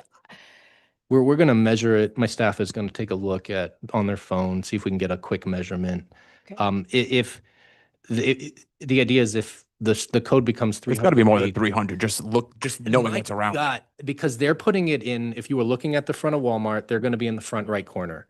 The residential's to the left. So we're talking about an entire Walmart parking lot as the separation. I have to think we are in the Walmart wasn't my concern for this. It was taking it outside into the other areas as I expressed in my email. I'll make a motion if the council president will entertain. If I could just Good. address Councilwoman Ionati's comments. So Walmart, when they initially proposed a store at this location, had a place on its plans for a gas station. And they didn't build that until now they want to. But this is not an ordinance that will benefit only Walmart. Anybody else in the business park who wants to put in a gas station will benefit from this ordinance. So this is, yes, it's something that Walmart desires so that it can move forward, but Walmart is not trying to dictate to the town what kind of requirements are necessary townwide when it comes to gas stations. We've made this proposal for the business park, and if anybody else who owns property in the business park wants to put in a gas station, they will be able to do so according to these restrictions. That's exactly my reasoning for going with you on this. First and foremost, you were approved for that back in 1990, back in the day. What year was that you approved? How far back does it go? Since that time, we've had so much build. So what happened in the past is not, to me, does not dictate where we are now. So whether you chose to build then, but now you're choosing to build now, to me, that's two separate entities and two separate cycles. We're in a totally different timeline right now.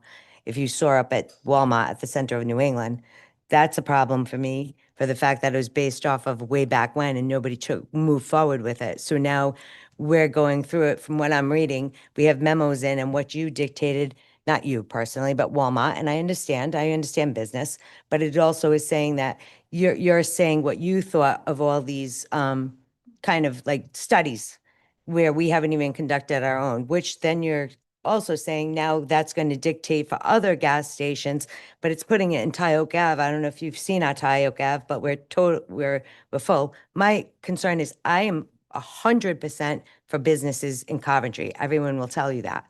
But I'm here for smart business and to build our town correctly, which as far as I'm concerned, this to me needs to be looked at. I understand what planning said, but to me, I'm seeing a lot of red flags just for the future. I'm not here for today. I'm here for 10 years down the road.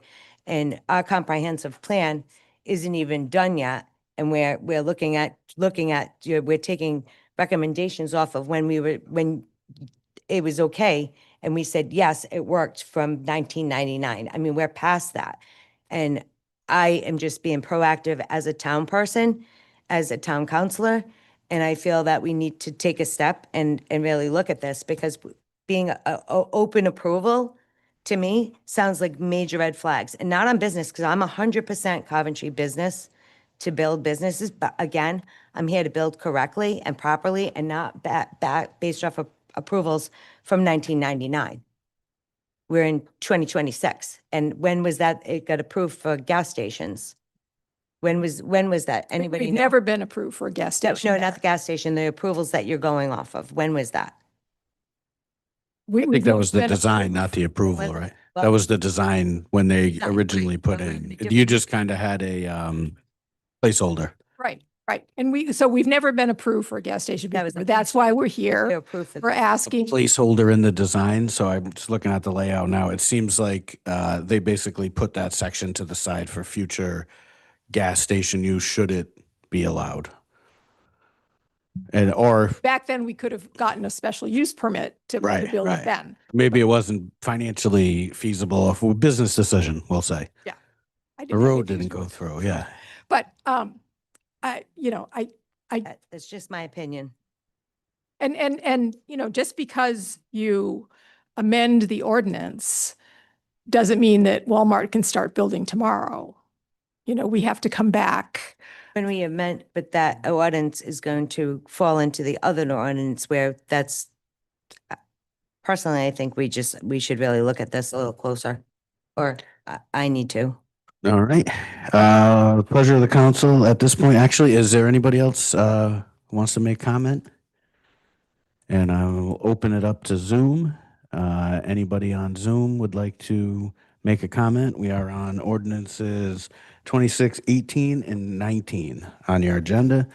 Please raise your hand and come on in. And not seeing anybody there. Just gonna double check again in here. All right, seeing none. Councilman Hool. I'll make a motion to approve ordinance 2026-18, amendment to the Town of Coventry Code of Ordinances, 2008, Part 2, General Legislation, Chapter 255. We have a motion. Second. We have a second from Vice President Brown. Any more discussion? Okay, all those in favor? Oh, I'm sorry. Do you want to do a roll call? Got a feeling you may, just in case you want to vote? No? Okay. All right, let's do a roll then, just to make sure. Councilmember Pasqua, Yes. Councilmember Hul, Yes. Councilmember Ionati, No. Vice President Brown, Yes. President Verducci. Yes. 4 in the affirmative, 0 in the negative, motion, and 1 in the negative, motion passes. Okay, so that was 18. 19 is a little bit more different. I think we have some options on 19. We can, I don't want to say the table word, right? I think we should have some sort of a workshop on it, whatever that looks like. This We one I can- think has more of a bigger impact on what we would consider. This one is townwide, not just the Yeah. one in, I personally would, I don't want to table it. I just, Hmm. we all need more information and more discussion on it. Yeah, please, go ahead. If you want to save all the advertising and the notice, it doesn't mean it has to go past or fail. You would just continue this hearing to a date certain. And that would give time for more information. And if you're satisfied at that time, you could act. If you're not satisfied at that time, you could reject or you could continue it to another date certain. But I wouldn't just do it a short, if you have a lot of questions, I would give the planning department. That's what I was just going to ask Doug. Yeah, yeah, Give them Right. time. I was going to go into August. yeah, I would do that. so Yeah. That everybody's comments, Councilwoman, Yeah. I got some serious concerns. yeah. I'd like to see kind of the look at what other, communities do and, certain areas. It might even be good to just look at some of these places physically because I agree 100 feet is not a ton of space sometimes, but sometimes you're very limited. So like I said, it's a balancing act. So we appreciate you. So on this one, do you have your schedule, Dan? August 25th, that going to give you guys enough time? Yes, and I think what would be helpful to me is what I'm hearing is a piece of information would be what does other comparable communities have in Mhm. terms of its code relative to gas stations? Yeah. We actually did conduct this research. And we did find we're on the very conservative end. It's interesting, But that's yeah. not information you see in detail right now. Okay. Yeah. So I'm very happy to provide a more robust memo Okay. that gives you a really strong regulatory analysis of the gas station allowances and surrounding communities. You might be surprised that most communities would allow them, and there's not really a separation distance. Most of them might not have a real estate agent on their committee. And we are allowed to make the code exactly how we want to make it. I'm going to make a motion to move ordinance 2026-19 to our August 25th, 2026 meeting. As a public hearing. As a public hearing. That A day. public hearing. All right, we have a motion from Councilman Hool. We have a second. Any discussion? I just want to also add, in that research or memo, I should say, to address some of Councilwoman's concerns, it might be helpful if we, a quick summary on the overseeing of those other areas of the state law that maybe don't belong in our ordinances, but are carried out by others, some of the items you mentioned, the underground storage tanks, stuff like that. Just so we can, even if you could do a quick snapshot of who does what, because that question's going to come up again, I can imagine, because they would say, whose purview is this? Or maybe we just say specifically what our purview is, just to address that some way. Very happy to. I think for the underground storage tanks, we'll look into that. My understanding is very similar to Councilman Poole's, which is that's generally considered in great detail through DEM permitting. I know I heard the concept of stormwater come up. I would suggest stormwater for any use, any commercial use, any use that's paving, that goes through our technical review committee process. And then also a large degree of paving will result in DEM permitting that. I wouldn't suggest that gas stations needs its own specific carve out for a different stormwater approach. I think that's captured in the general development review of the town and DEM. Were there, outside of a regulatory overview of other communities, were there other issues the council wanted to see more details on? To be quite honest with you, I wanted to look at this more in depth now, Karen, going through it even further. So I can email you if I have concerns. And you'll be happy to get them all. Yeah. Like, what? No, I'm very happy to get all of the feedback from anyone that wants to see a certain type of information. I think that will help August 25th give you guys a little better of an understanding. Any of you can email me. My suggestion is don't email me and copy the other council members. Just email me directly, things you'd like to see information on, and then we can work that into our process. And then going back to our earliest speaker, is there a role here for the Conservation Commission to at least issue a letter or an input at some point? I know it's not official and we don't want to add to bureaucracy, but do you have something on that? I believe that a conservation should be included in all of that. Absolutely. And so my question on that would be the Conservation Commission's role in development review that is actually something I'm going to be discussing with them at their meeting on Thursday. We have code that dictates the role of the commission. Some of that is actually not zoning code. That's commission code. I'm very happy to have that conversation. The question I would have is, do you see gas stations as needing a specific carve out where that use in particular should have an automatic Conservation Commission review? Or do you see it as, let's have that discussion about development review across the board? Because those are two different conversations. Crafting this ordinance to say just for gas stations, this use should have it is different than saying, let's. No, I talk about understood. the Conservation Me personally, I would take the more broad view on that. Just Conservation and anything during design build in this town. Personally, I think they have a lot to offer. They have a lot of input. And I believe we're talking about land. I believe that conservation should be in any kind of planning board. And it makes sense going further into the future, but that's where I feel. My suggestion is that we have that conversation, and we could even open that up as potentially a discussion item at a future meeting. My thought would, let's take that on a separate track than just the gas station. No, that's good. I agree. Okay. So back to what we were doing. We have a first and a second. Go ahead. I just, again, because you continue this matter to a date certain and it has implications about advertising and posting, just important that if there are any I don't want to get into people's vacations, but there's the council members, the majority of the council members are available on that date. Because if we were to somehow not be able to have a quorum, then it would have to re-advertise and renotice. So I just throw that out. Whenever you continue a matter to a date certain, like a public hearing, you should consult your calendar. Let's take 30 seconds and do that up here. I don't leave the town, so I'm good. I don't use gas stations. Me neither. 25th. It's just a normal council meeting. We all have the calendar. We all should have blocked our calendars out to make sure that we're here and Yeah, it's our time.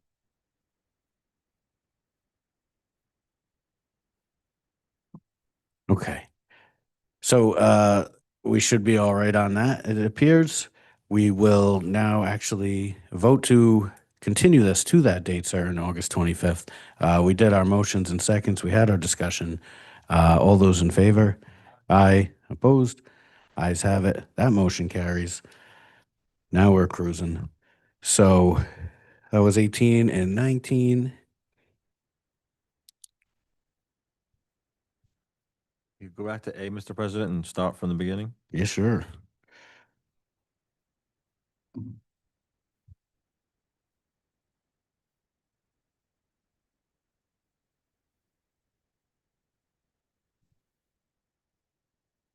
Okay. Nope. Did you have something to say on that one, Mr. Manager? No, I just wanted some people that want to speak on that. Okay. So, Yep. So we're still on public comment. If anybody wants to come up, public hearing. Thank you all. If anyone in here wants to come up, we're going to go back to A.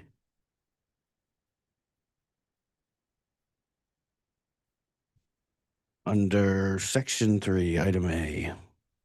This is amendment of the Town of Coventry Code of Ordinances, Chapter 175, Article 2, 17-5, use of facilities. Oh, and here he is.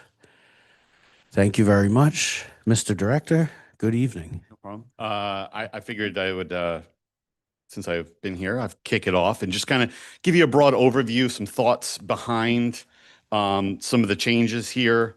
So this is mostly relating to Briar Point. So when I came into this position almost 2 years ago now, then I had heard a lot of stories of activities that had gone on at Briar Point.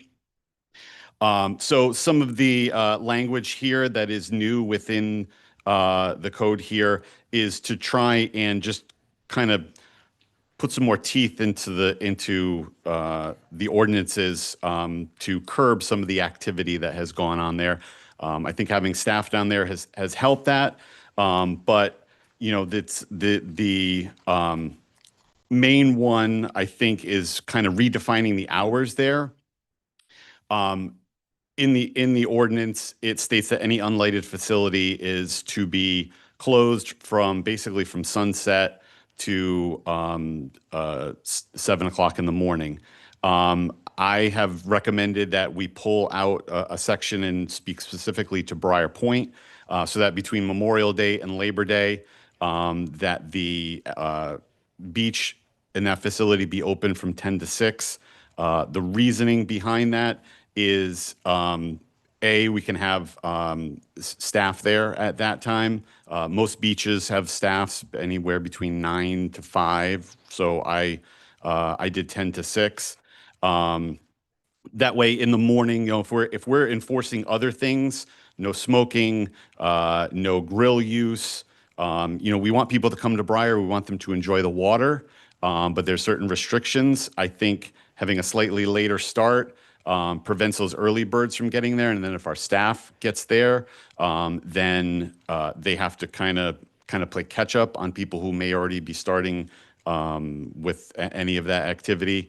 There has been activity there related to drinking, smoking. So we've tried to curb those. There is also been issues with noise at the beach, particularly later in the day, at night. And so just to difficulty with determining decibel level, and my understanding from the police is that in order to determine decibel level, they have to go to the complainant's location to determine that. So we've put language in here, which is basically no noise whatsoever over there. You can't play loud music. If you want to, have it on personal headphones. So that way, hopefully that will give a little more enforcement to loud music that is heard by residents. And then grills, just banning any kind of grilling, barbecuing, pits, anything like that. There is a separate ordinance related to outdoor fires that restricts outdoor fires within, I think it's 25 feet of any kind of structure or combustible material. If you know Briar Point, you look to the left, you look to the right, there are trees everywhere. So really the only place you could even come close to doing that is on the beach. So these were just some suggested changes to curb some of the activity that goes down there. We still want people to come. We want them to enjoy the beach, lay out in the sun, but curb some of the activity. Finally, I'll add just one thing is that I took a look at some beaches throughout Rhode Island, some seaside beaches, South Kingstown, Charlestown, some freshwater beach areas on reservoirs. The handful that I looked at, 8 to 10, Briar Point seems to be the most heavily populated there in terms of residents in the immediate area. So I think that's, having some of these, you keep that in mind that there is a heavy residential population around there. So trying to strike a balance between letting people enjoy the beach, but also being respectful of the people using the beach, being respectful of the residents that are in the area. Thank you very much, Mr. Director. We are in a, okay. Yeah. Did you guys want to? Okay, yes, please. If you could, Director, come back up for 1 sec before we open it up. Sure. Did you have something for? I think Director? the only thing that sticks out to me is the 10 a.m. That's like a late beach start day when it states that all other recreational facilities in the town of Coventry operate, at 7 a.m. 10 a.m. Did your staff come in at 9? Usually 9:30. 10 a.m. is just late. It's late for a beach day. It's just a short season. But it is on weekends. That's mainly the time. It seems like that's more of a problem.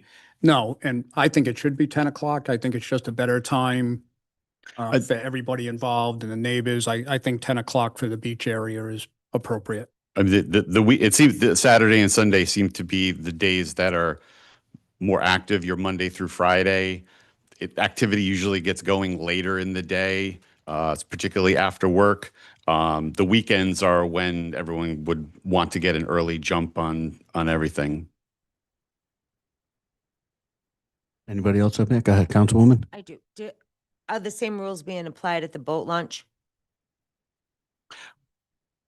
I mean, it specifically calls out Briar Point Beach. Correct. So Do we have the ordinances for the boat launch? Because why can it? It's not part of this ordinance, no. Do we have an ordinance for the boat launch? Hours of operation? I don't believe so. It's all encasing the lake. It's not. So we have no ordinance Not to for the my launch. knowledge, specifically just for to the boat ramp, I don't believe there is. We need to make an ordinance for the boat launch. I'm not really sure about that. Sometimes people go fishing at 6 o'clock in the morning at, sun up. I think it'd be kind of hard to regulate. But we boat can make ramp. its own ordinance. A what? We can make its own ordinance, can't we? We can do a separate ordinance because it needs control. This is the reason why we're having the meeting, because it's out of control where the boat they're launching their jet skis. Well, people launching jet skis is one thing, but why do you think it's out of control? Because Because I've been down there for 3 nights last week with the Coventry police at 10 o'clock at night. Right, but pulling jet them out. skis are at allowed night. to go out there. Not at night. And that's Not Rhode at Island. night, correct. So that's Rhode that's Island something State. that Rhode Island DEM when the. And town no needs to registered enforce All right, one at a police, time, so- one at a time, please. So Councilman, just don't hold see on it one now. sec. Councilman Pasqua had his hand? Do, Night operation by PWCs is illegal in the state of Rhode Island and regulated by the Department of Environmental Management. Boats are allowed to operate at night with proper lighting and correct. And so the method is already in place to regulate that. The Coventry Police have the ability to ticket and fine people for operating them at night. DEM also has that ability. We could create ordinances to the hills about that. It's still illegal, very illegal. You can outfit a jet ski with lights. It's still illegal. It doesn't matter if it has lights or not. So it cannot be operated for half an hour before sunset and a half an hour before sunrise. Okay, excuse me. Jackson, are you able to put that video up? I have a video. Is that liable? Am I Hold able on. to do that? I don't mean to interrupt. I certainly don't want to start a good thought, but we're on this particular ordinance. I think that's a matter we should add to an agenda. It's not about this ordinance. So we schedule a meeting so that, Yeah, but it's on, what is it got to do with the ordinance that we're talking about? because it all encroaches Vote because, for this location? yeah, it's At this location? going from back Oh, and the- forth. What? We started on Briar Point. That got into the boat ramp, but if we need to bifurcate that, I think there's some overarching themes of each that are gonna They overlap. show up in both, but If I may offer a suggestion, is that the ordinance 2026-4 speaks to motorboats operating around there. Actually, so maybe that would be the better, around bathing areas. So maybe that would be the better time to venture into that area under the guidance of the solicitor. yeah, we've got to know, for everyone watching and for us up here, there's ordinances, the state law, there's enforcement, all different topics that are gonna, we just want to make sure we have all the same, rules of engagement and expectations for everybody. So certainly Briar Point Beach is still in its infancy from its rebirth of last year. So, lessons learned. There was some new things. So last year when we reopened, there was some growing pains there. Yeah, we're certainly aware. And we can take that and work it into other discussions. I think we're trying to get a more nailed down discussion with police and the neighborhood group. But as far as this hearing is, we're still on 26-2. So if there's anything pertinent to what's in that right now, that's what's up for discussion. Did you have something else? Go ahead, Councilman Hool, sorry. No, this all just started. I just was encouraging maybe the expanded use for such a short season of such a nice asset that the town has. Maybe start at 9 a.m. It's just 10 o'clock. Everyone's probably already somewhere else, but that's not worth me dying on a hill for.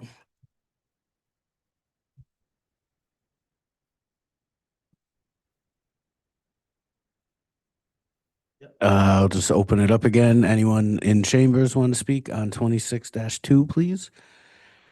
Come on up and name and address for the record. Lisa Narkowitz, 21 Beach Street.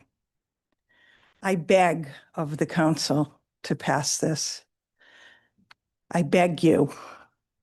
We have dance parties at Briar Point at 10 o'clock at night.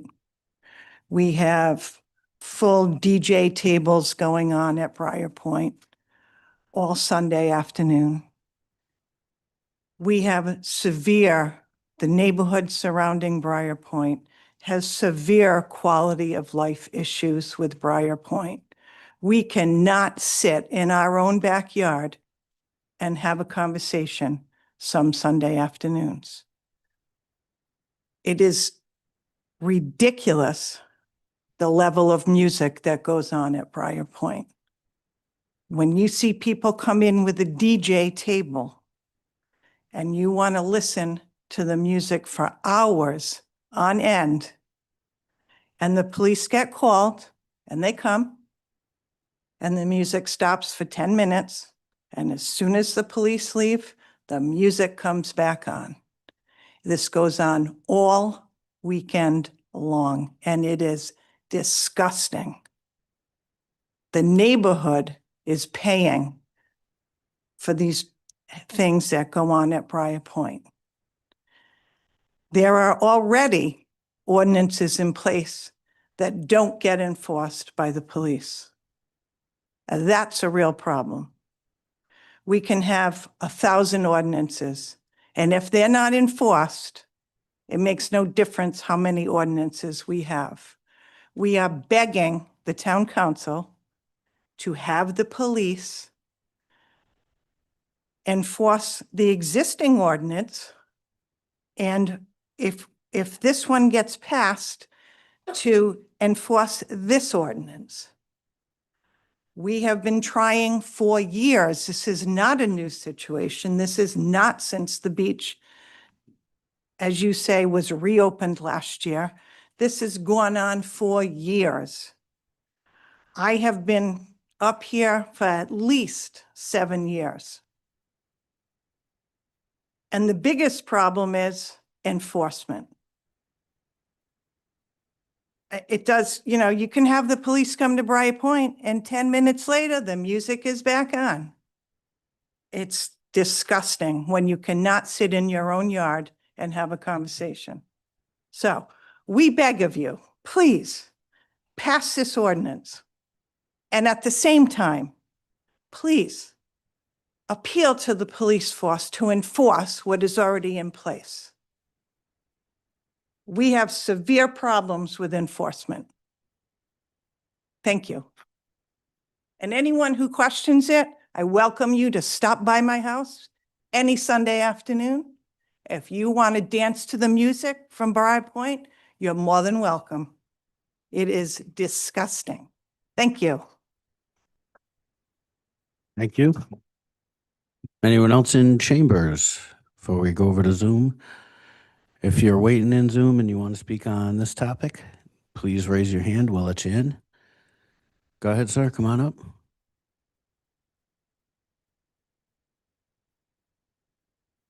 Hi, my name is Kevin Prout. I live at 23 Beach Street. I've been there 40 years, raised a couple of beautiful girls, and now they're living on the lake with their grandchildren, my grandchildren.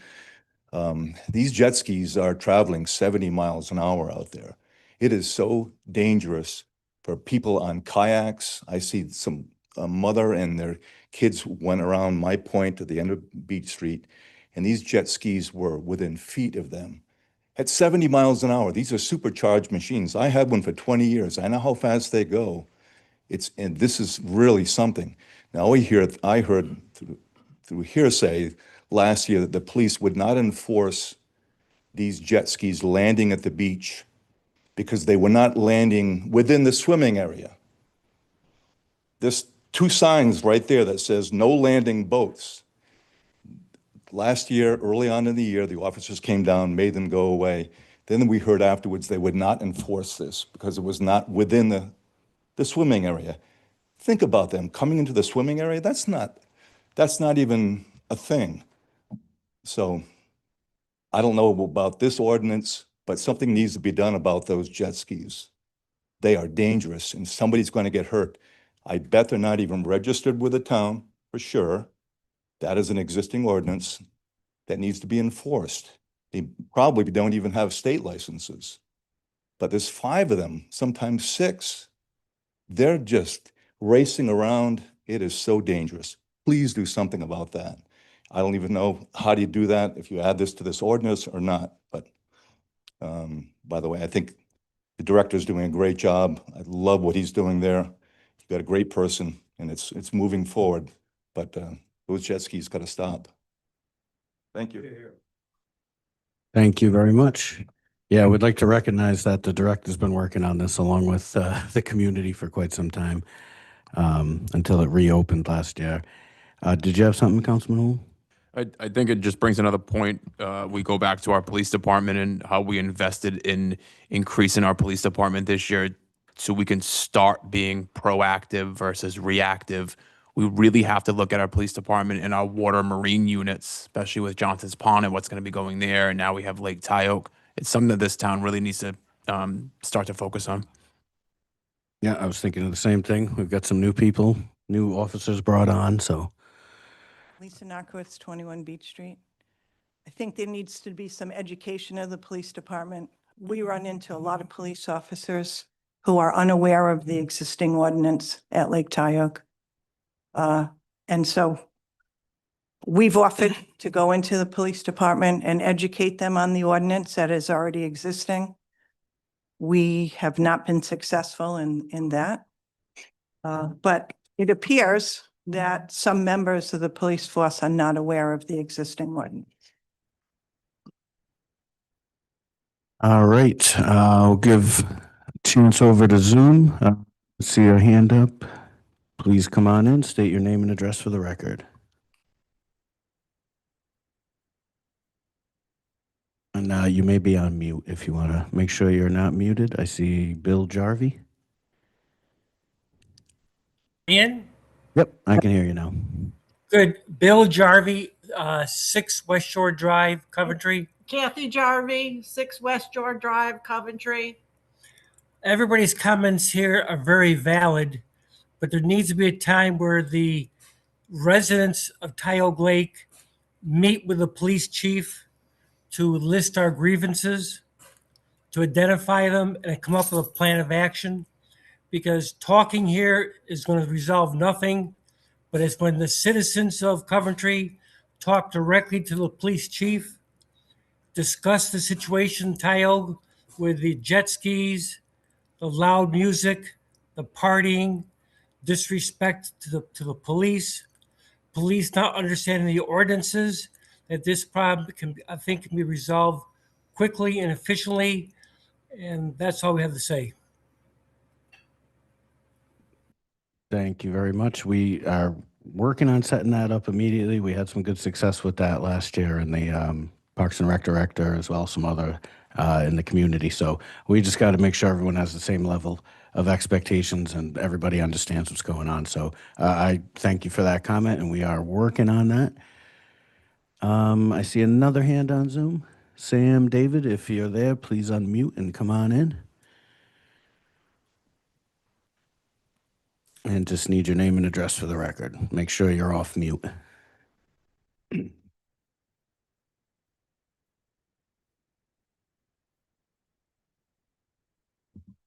All right, if you want to keep trying, we'll see anybody else in chambers or on Zoom want to come in. Can you hear me? Yep, I got you now, Sam David. Okay. Please name and address for the record, sorry. Yeah, Sam David, Mohawk Street. Good evening, all of you. I just want to say the concerns of all those people are spot on. I've lived here about 7 years now, and just waiting for an accident to happen with those jet skis. I mean, I've never seen such carelessness and disregard for kayakers and everything. It's just an accident waiting to happen. And as far as the music, I'm across the lake. I'm not even like near where a lot of those people are. And there are times when I have to shut all my windows and I can hear the music over my TV. I call the police about it. I says, can you do it? They said, no, there's nothing we can do about it. And the lady was right. They go down and 10 minutes later, the music stops for 5 minutes. And it's like they have total disrespect for who's ever going down there and talking to them. I just want to ask the question. I moved here, like I say, 7 or 8 years ago, and they used to have lifeguards down there. And it seemed to me, for the first year or two when I was here, there was never any issues with noise or radios or jet skis. I think just the presence of a couple of lifeguards on the beach might solve a lot of these problems. And I'm just curious why they stopped. I can't imagine it's because you're paying 2 lifeguards, 10, 20 bucks, 15 bucks an hour. Why did they stop the lifeguards? And that's all I got. Thank you very much for listening. Oh, appreciate that. Thank you for calling in. We have Director Savigny back up here again to explain the lifeguard situation. I can't speak to what was going on before me. So I'm not sure the circumstances under which maybe it had a COVID reason. And it seems like once you lose touch with your lifeguards, it's very hard to get them back. I was on track to get some this year. I have one. I had one. He backed out just before Memorial Day. I was able to secure a second, but I'm still down one. I'd like two, so that way we can have rotations down there while one is on the beach, one is up by the pavilion as a first aid station. So that way on hot days, you can't leave guards out there for extended periods of time, so they can have a rotation. So we do have somebody down there, kind of a beach monitor like last year. Just keeping order down there, enforcing the rules that we can enforce, no drinking, no smoking. We prohibit launching of, well, it's in the ordinance, prohibit launching of any craft down there. It could be a paddle board, a kayak, or something motor operated, things like that, just kind of, keeping order down there as much as we can. So I'm still on the hunt for a lifeguard. If anybody is watching, has a young person that is interested in being a guard, I would love to get another guard down there. If it doesn't happen this year, I still have a staff person down there. We look to next year. I think it's going to take a little while to get the notice out to young people. There is a lifeguard shortage statewide that other communities and the state of Rhode Island is recognizing. So we're making the effort. Incremental steps each year, and the hope is to retain staff. The difficulty also comes in that the beach was shut down for half of the season last year due to blue-green algae and high bacteria level. So that itself is a challenge to keeping long-term employment. When you shut a beach down, those lifeguards are counting on those hours, and if we don't have swimmers in there, then that's a challenge as well. Hopefully we don't have that this year, but just to put on your radar that is something that affects that beach over there as well. Yeah, thank you for clarifying. Friday, Saturday. Wouldn't it be better? if they- Friday, Saturday, Sunday, and holidays. I see a lot of things Tuesday night, Wednesday nights, June 19th, whatever that is, Juneteenth. Those are real problem nights. Yeah, I mean, I can talk to the town manager, and if Yeah. we can look into getting somebody down there is easier than getting a lifeguard. Lifeguard, you need the certification. You go through the state to get your Red Cross certification. You get the certification through the state for your swim test. Having a young person down there, or even an older adult, kind of keep the peace down there is easier to get than is a lifeguard. So it's something that I've thrown around in my mind as of late, given the difficulties of finding an additional guard. So it's options that I will discuss with the town manager, and we can see how we want to proceed.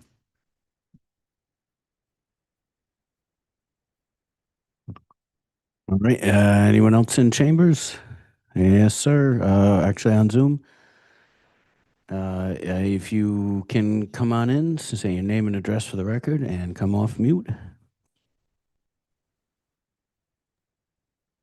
Hi, Jack Tedder, Andrea Narkowitz, 8 West Shore.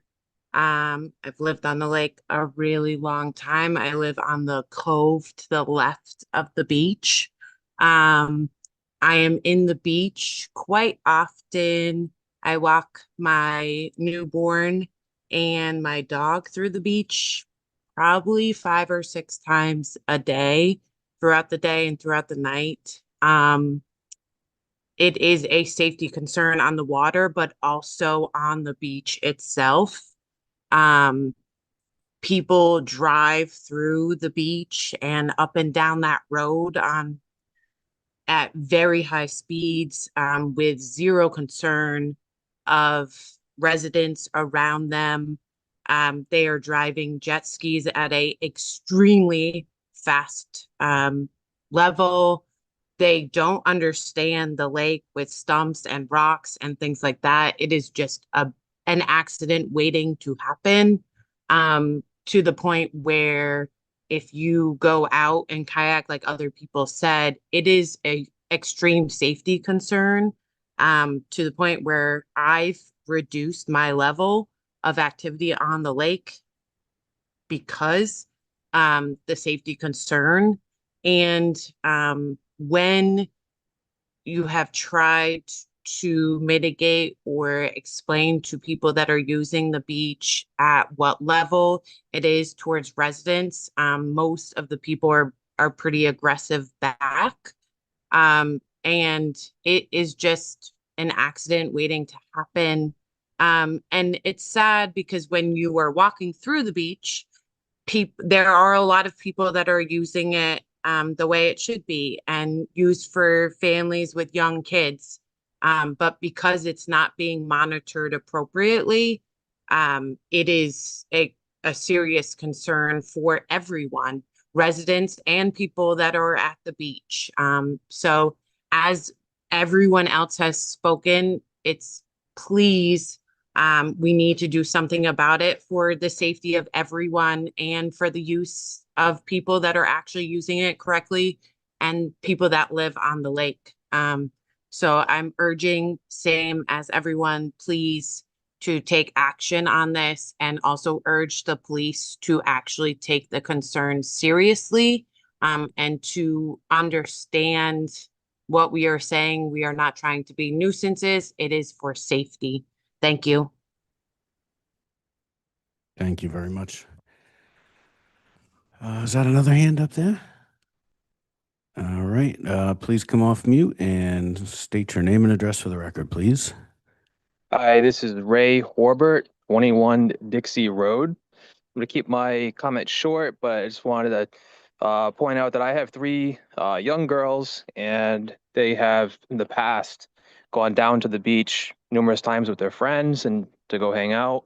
But the last year or so, it's gotten too out of control over there, and my daughters have had problems with people and other kids and just chaos going on over there. So they're no longer allowed to go down there, unfortunately. So just wanted to reiterate everything else that everybody said and just point out that it has affected my family as well.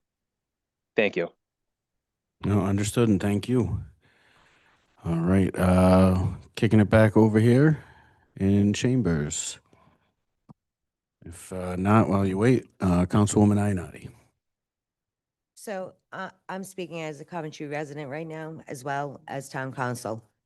What? So can I speak as town council? Okay, as town council, a Coventry town council, I've been down to the boat ramp. I've been called by residents to go and look at what's been happening down at the beach. This includes the boat ramp. What I've witnessed, I've from this town, I want everybody to use the beach. I used the beach as a kid. My husband fishes off the ramp, so don't get nervous. I don't want to close any beach. We need some, hold on, Jackson, could you show that video, please? So these are some of the pictures where we have the boat launch. People are coming in from out of town. They're not even registering their vehicles. See the tipped over? Yeah, keep it to the beach only, please. Spin it to the Yep. beach. Well, it is, but this is the traffic that's going in. And you could see the jet skis are pulling up onto the beach. They're tipping over. They're going in through the broken gate. This is the beach. They're unregistered. Right on the beach. There you go, right on the beach. They're pulling up onto the beach. This is not about closing it down for the town. I don't want to close down the town beach. First of all, my husband would kill me. He's a fisherman. Second of all, but we need some control. And I was out there till 10 o'clock at night. We called the cops. They came. There was about 15 cars out there. They drive jet skis out of here. They pick up people on the beach. They're hiding in the bushes, literally hiding. See this tipped over? That's right near the buoy. See that the image? That's the person driving in look how fast, driving into our boat to get out of the ramp. The fan on that, John, you have a jet ski. That was crazy coming in. So my point is we need some control down there. This isn't stopping people from enjoying the lake. We all want to enjoy the lake, but we want to do so peacefully. And you can drive by and you can see the trailers aren't registered. That's a town problem. So that's a state law that trailers have to be registered. Point of order. It's all hearsay. It's not hearsay. I was there. So Hold on. We don't know who We these gotta- people we are, and gotta- we're blasting them publicly. just because a license plate isn't on a boat trailer, we're identifying it as unregistered. There could be no plate on it. Doesn't mean it's unregistered. Citation. Gotta go one at a time. We're not- One at a time, We're please. not Speedcraft, so we don't know how fast the jet ski is. Like, I get the point of the video, but this shows enforcement. We have police there. Richard, Just help me understand what. I need you to what we're doing. understand the fact that it's a nightmare. It's an enforcement And issue. We it's need to not get a our police down there. I'm So I'm what with are you. you I'm telling just What's the point? because I'm confused by what I'm looking at. A smiley face emoji Yeah, with. because I wanted to show the All right, license all right, plate. all I was right. doing it for someone's Okay, protection. I think we all want very similar things here. We You can't could let it picture get of out a of beat control. with- Hold on, please, please, please. Hand moved around. Please, Council. This is a real problem. Thank you. Enough. We all want the same thing here. We've got to do this constructively. Nobody is against safety. We need to do this constructively. We understand. You can take the video down now. We understand the problem, and it's time for a community meeting along with the police. Let's keep this constructive, please. Is there anybody else who'd like to speak on Zoom? Please come in and name and address for the record. Nicole Stone, 209 East Shore Drive. I just had a question about the beach area and the boat and jet ski activity. Is there still a roped off portion that is considered the beach area, or is that not roped off anymore? No, that's still there. Yep. It is still there. So there's, well, it should be visible to boats and kayaks and jet skis not to go into that beach area. Is that what this helps with? Yeah, go ahead. 1 second, please. Let's get our director up here. No, totally agree. I think that's exactly what we're trying to make sure we do here. Go ahead. There is a roped off area. The issue is, well, the other ordinance, 2026-4, speaks more to motorcraft, which includes personal watercraft, coming closer. It said pass by. The changes operate near or operate by, because what they're doing is they're docking on the beach to either side of the swim area.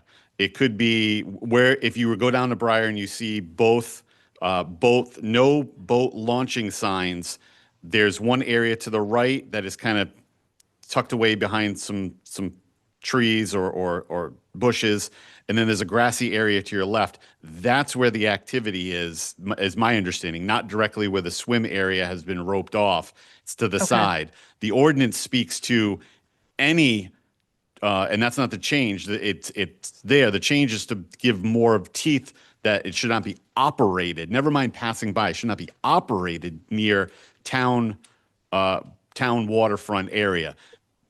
So that extends to all of the area of the town, the area that the town owns on the beach, not just the sand portion, but extends beyond that as well.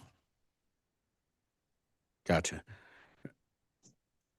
Go ahead, sir. I think those comments were directed to an item we're not on right now, but it's item 3C. I think it's pretty. So, given that, on ordinance, go ahead. Do you have some?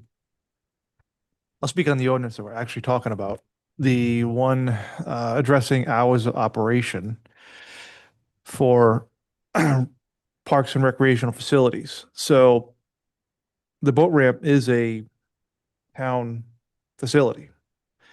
So if we pass this, the boat ramp cannot be used between hours, outside of the hours of 7 a.m. and 11 p.m., the way this reads. And there's fishing tournaments and things that happen and all that kind of stuff. I think that would, this here says town parks and recreational facilities shall be open from 7 a.m. to 11 p.m. Where are we? 71, yeah. I gotta go by that. The tenant area. Okay, hold on a second. They should be two separate, right? So, I mean, can we make clarification that if we pass this, that we're not shutting down that boat ramp at, or shutting down the boat ramp from 11 p.m. to 6:59 a.m.? Because I mean, people who fish and stuff will want to be able to use that. And I don't want any confusion and enforcement on people who are trying to use that boat ramp at sunrise at 5 o'clock in the morning to go fishing.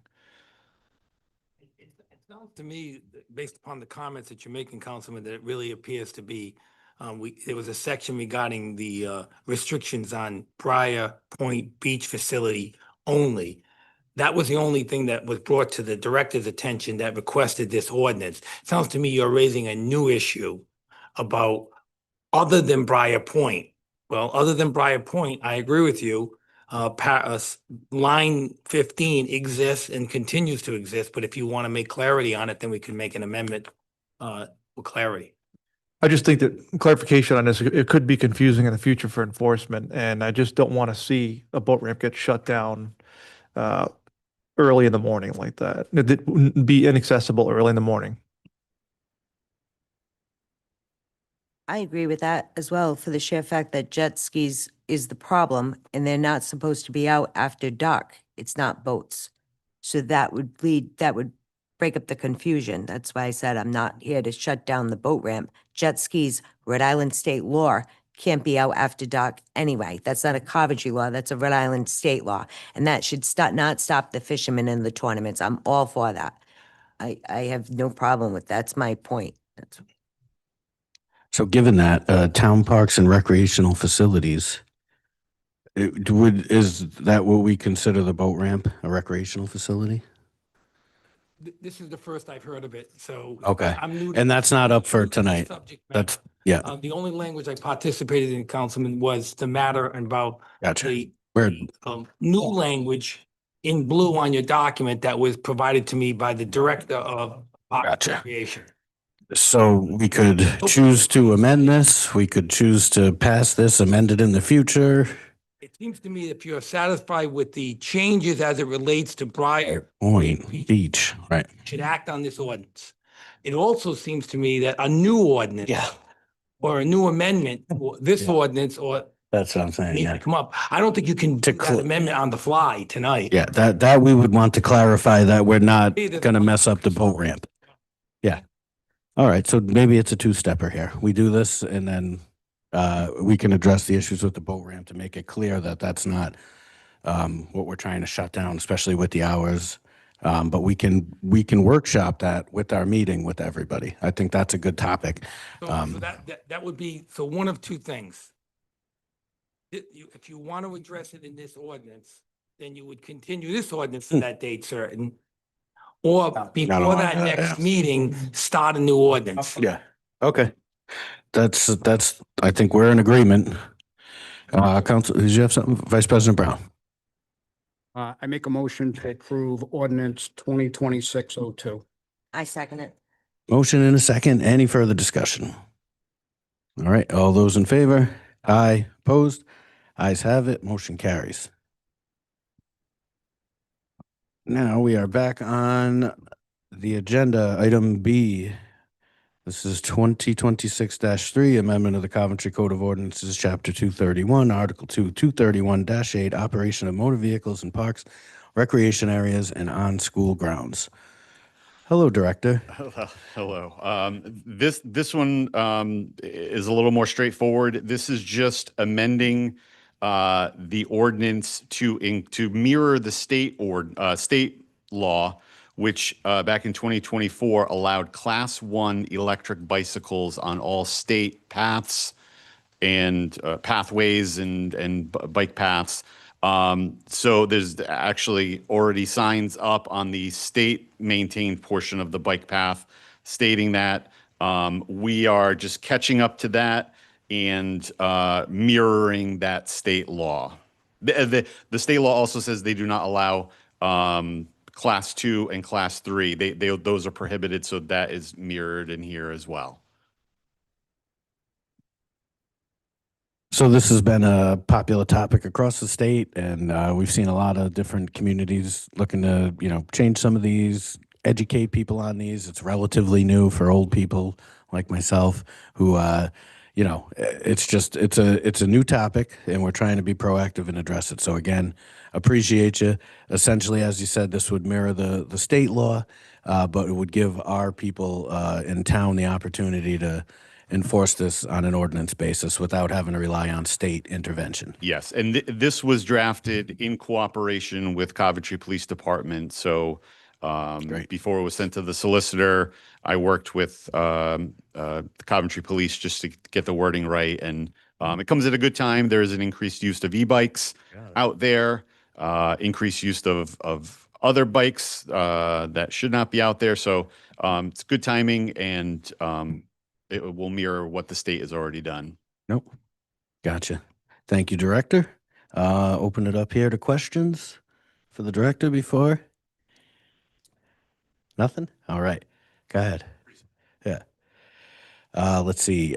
We are on, just for everyone's sake, 26-03, public hearing. Any public comments in chambers? Seeing none. Anybody on Zoom, public comment, 26-03, e-bikes. Okay, not seeing anybody on there. Give it on a sec. All right. In that case, I think we're ready for a motion if we so choose. Councilman Pasqua. Make a motion to pass ordinance 2026-3, an ordinance and the amendment of chapter 231 of the Code of Ordinances entitled Parks and Recreation, section 231-8, operation of motor vehicles in parks, recreational areas, and on school grounds. Second. Motion and a second. Any discussion? Hearing none. All those in favor? Aye. Opposed? Ayes have it. Motion carries. Thank you very much. Thank you, Director. We appreciate it. Come on up. No. So 26-04. Amendment of the Town of Coventry Code of Ordinances, Chapter 102, Article 1, 102-2, operation near bathing areas. Do we allow operations near bathing areas? Operation, I mean, maybe if necessary, Okay. but they will not be operated. They cannot be operated on either, I would think. So there's been already some discussion around this as far as motorboat does include, but definition of motorboat does include personal watercraft. So it's any motor powered inboard, outboard craft. So while it doesn't specifically call out PWCs in the definition of motorboat, I think a PUC would fall under there. So just kind of, instead of pass by, the thought of operated shall not be operated closer than, because that seems to be the issue, particularly at the beach. Using it, as it's already been brought up, using it as a kind of a rider transfer station. So it's just kind of giving a little more teeth to an existing ordinance. Councilman Pasqua. A couple of concerns with this ordinance.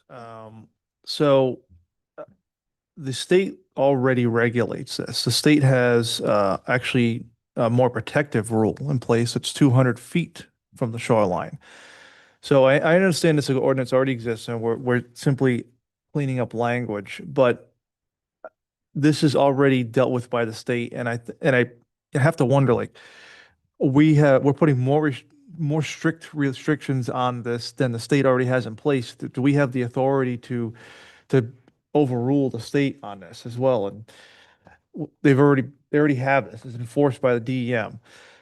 The other thing that I have a concern with, the way the ordinance is written already, who's measuring this distance? How do we know the boat was 150 feet, not 151 feet or 149 feet? Who's measuring this? Where is it getting marked? What's being legally designated as a swimming area? If your neighbor erects a swimming area, are you now restricted from bringing your boat home?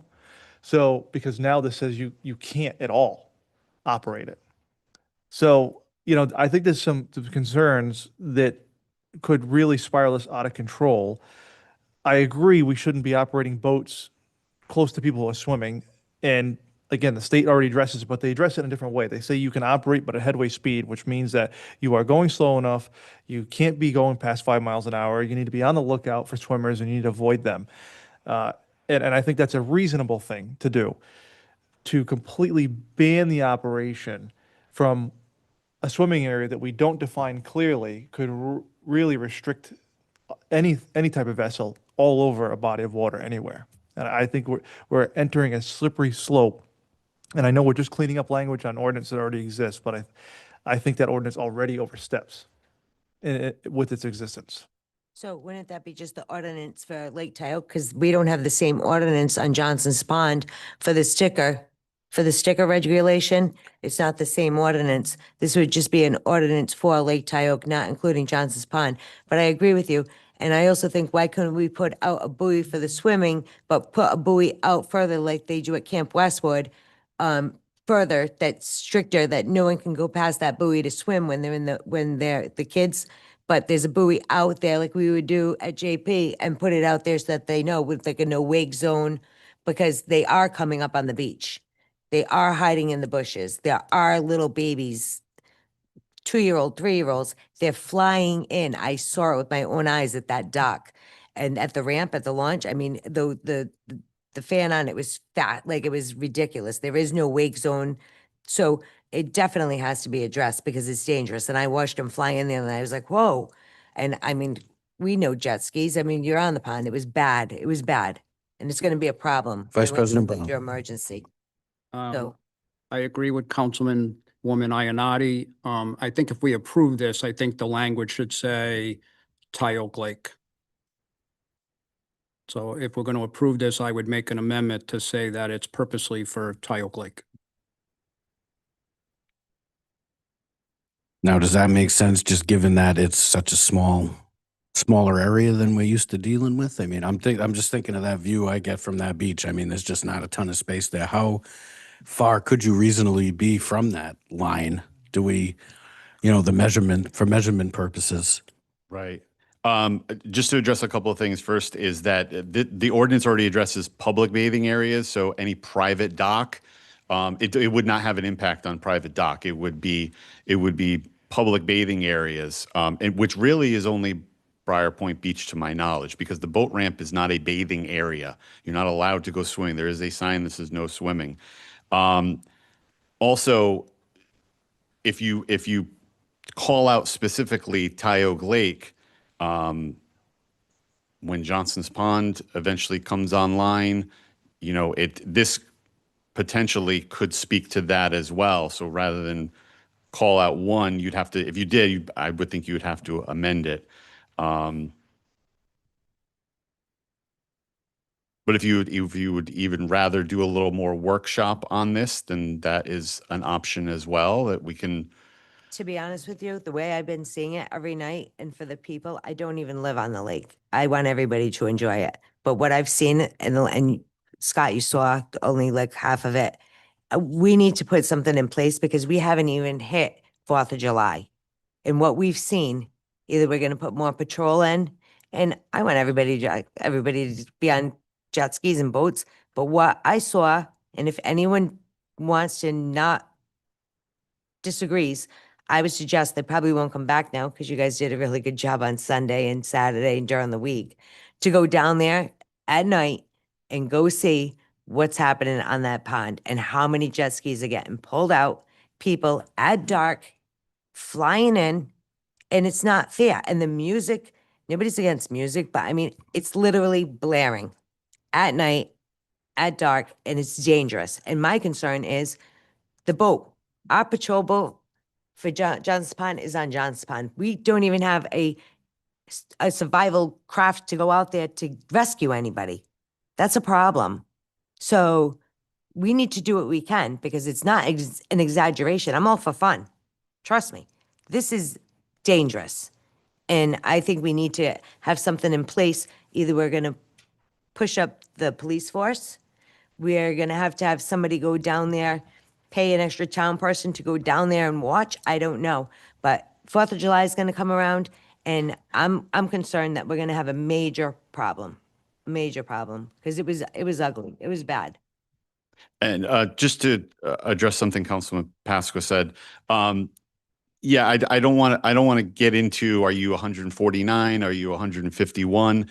The intent really was knowing the issues, which started last year of docking on the beach, was more the obvious signs of like, you are right on the beach. You are coming in within 20 feet, 30 feet on the beach. That was more the intent of it, is to kind of strengthen that a little bit because there was some issues with that last year, and now we've continued to see them into this year. Actually escalate with Yeah. more people. Yes. It's escalating. Yes. All right, anyone else on this one? Councilman Pasqua. Thank you. I agree. I mean, putting the jet skis up on the beach when people are swimming, that's ludicrous. I'm all about not doing that. So I've had some experience talking with DEM and being on site at Beach Pond, and they've been down there at sunset, literally waiting to ticket people who were on jet skis past the allowed time. And so I think that if we talk to our police department and we also talk to DEM and ask them to come down and take a look at the situation we're dealing with there, they're going to be effective. Because when I went down there, they told me they were there every night and they were dealing with this. Well, I'm talking to Beach Pond. They were down there every night. They would pull up. They had it on their watch what time sunset would be. It's a half an hour before sunset. And anybody who was still in the water, they waited for them to come out to take their jet ski out, and they would find them. So you're talking Beach Pond and 165. Correct. Councilman Hool, What happened? hold on, please. We gotta go in order. So what Councilman happened Hool, with- hold on, please. Councilman Hool. Oh, sorry, I didn't see you. All of these discussions for the last hour and a half all just come down to enforcement. We can push all of the ordinances we want. We can push every law we want. If we don't have anyone enforcing it, the laws are useless. So really what this all comes down to is to get a hold of the town manager, to get a hold of the police chief, to do what either Councilman Pasqua just stated, send someone down there. You send some tickets, you take a couple of jet skis for improper unregistration, and the message gets out pretty quick. They'll tell their friends, they'll put it on some Facebook groups, and before you know it, it'll be a nice, quiet, calm area. I think we could just solve it that way and move on from all this. I agree. But let's see. No, and that's why we got to have all the same expectations. Anybody else? Stand by, Director. We're still in our public hearing. So if you want to come up, Mr. Narkowitz, did you have your hand up? Oh, that'd be fun. Yeah. Jerry Narkowitz, 21 Beach Street, Coventry. You are absolutely correct. If there is 150-foot setback from all of Briar Point goes all the way around, so it faces Harrington. The distance from the edge of that park to Harrington is, I'm gonna guess, about 200 feet, maybe 250. But the channel that you have to go in is only about 100 feet off of thing. So a headway speed might be a really, really great compromise. Easy to maintain, easy to ticket, easy to enforce, and it's pretty safe. So, and there probably are other spots like that on the lake and other lakes, and boy, can I think of Johnson's Pond having that problem. So as you grow this ordinance, and you're probably right to hold it and to think about it a little bit more, and maybe pull up a map and look at some of those smaller coves where people might be coming out of, you might find that you don't have the distance necessary. You may be saying that somebody can't put a boat in at the state boat launch on Tioga because they can't stay unless they go headway speed, but your regulation doesn't account for that. Just a point of clarity, knowing the lake. And I think about Johnson's Pond. I haven't gotten out on Johnson's Pond because of the not having the ability to get out there, because it's not available publicly yet, but it will be, right? Thanks.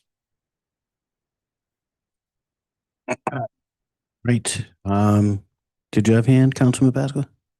Go ahead. I'd like to make a motion to hold this, oops, well, we'll say the comment.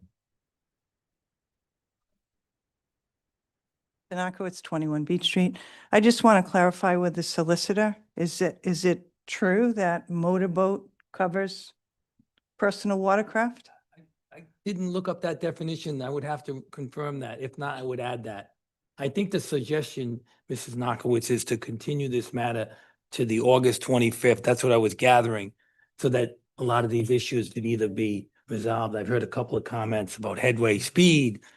I've heard about measuring distances, all new information to me. And I'd also like to clarify if it's public swimming area, so is that the roped off area at Briar Point as opposed to the entire park of Briar Point? We have had jet skis launched in the back of Briar Point, which is far from the swimming area. And we've also had jet skis coming in within a foot of the ropes of the swimming area. And we've also had jet skis selling rides all weekend long. That, I would think, is a problem. And again, as Mr. Hool said, without any enforcement, we can make all the ordinances we want and they're meaningless. So I would welcome that clarification. Thank you. Thank you. Go ahead, come on up.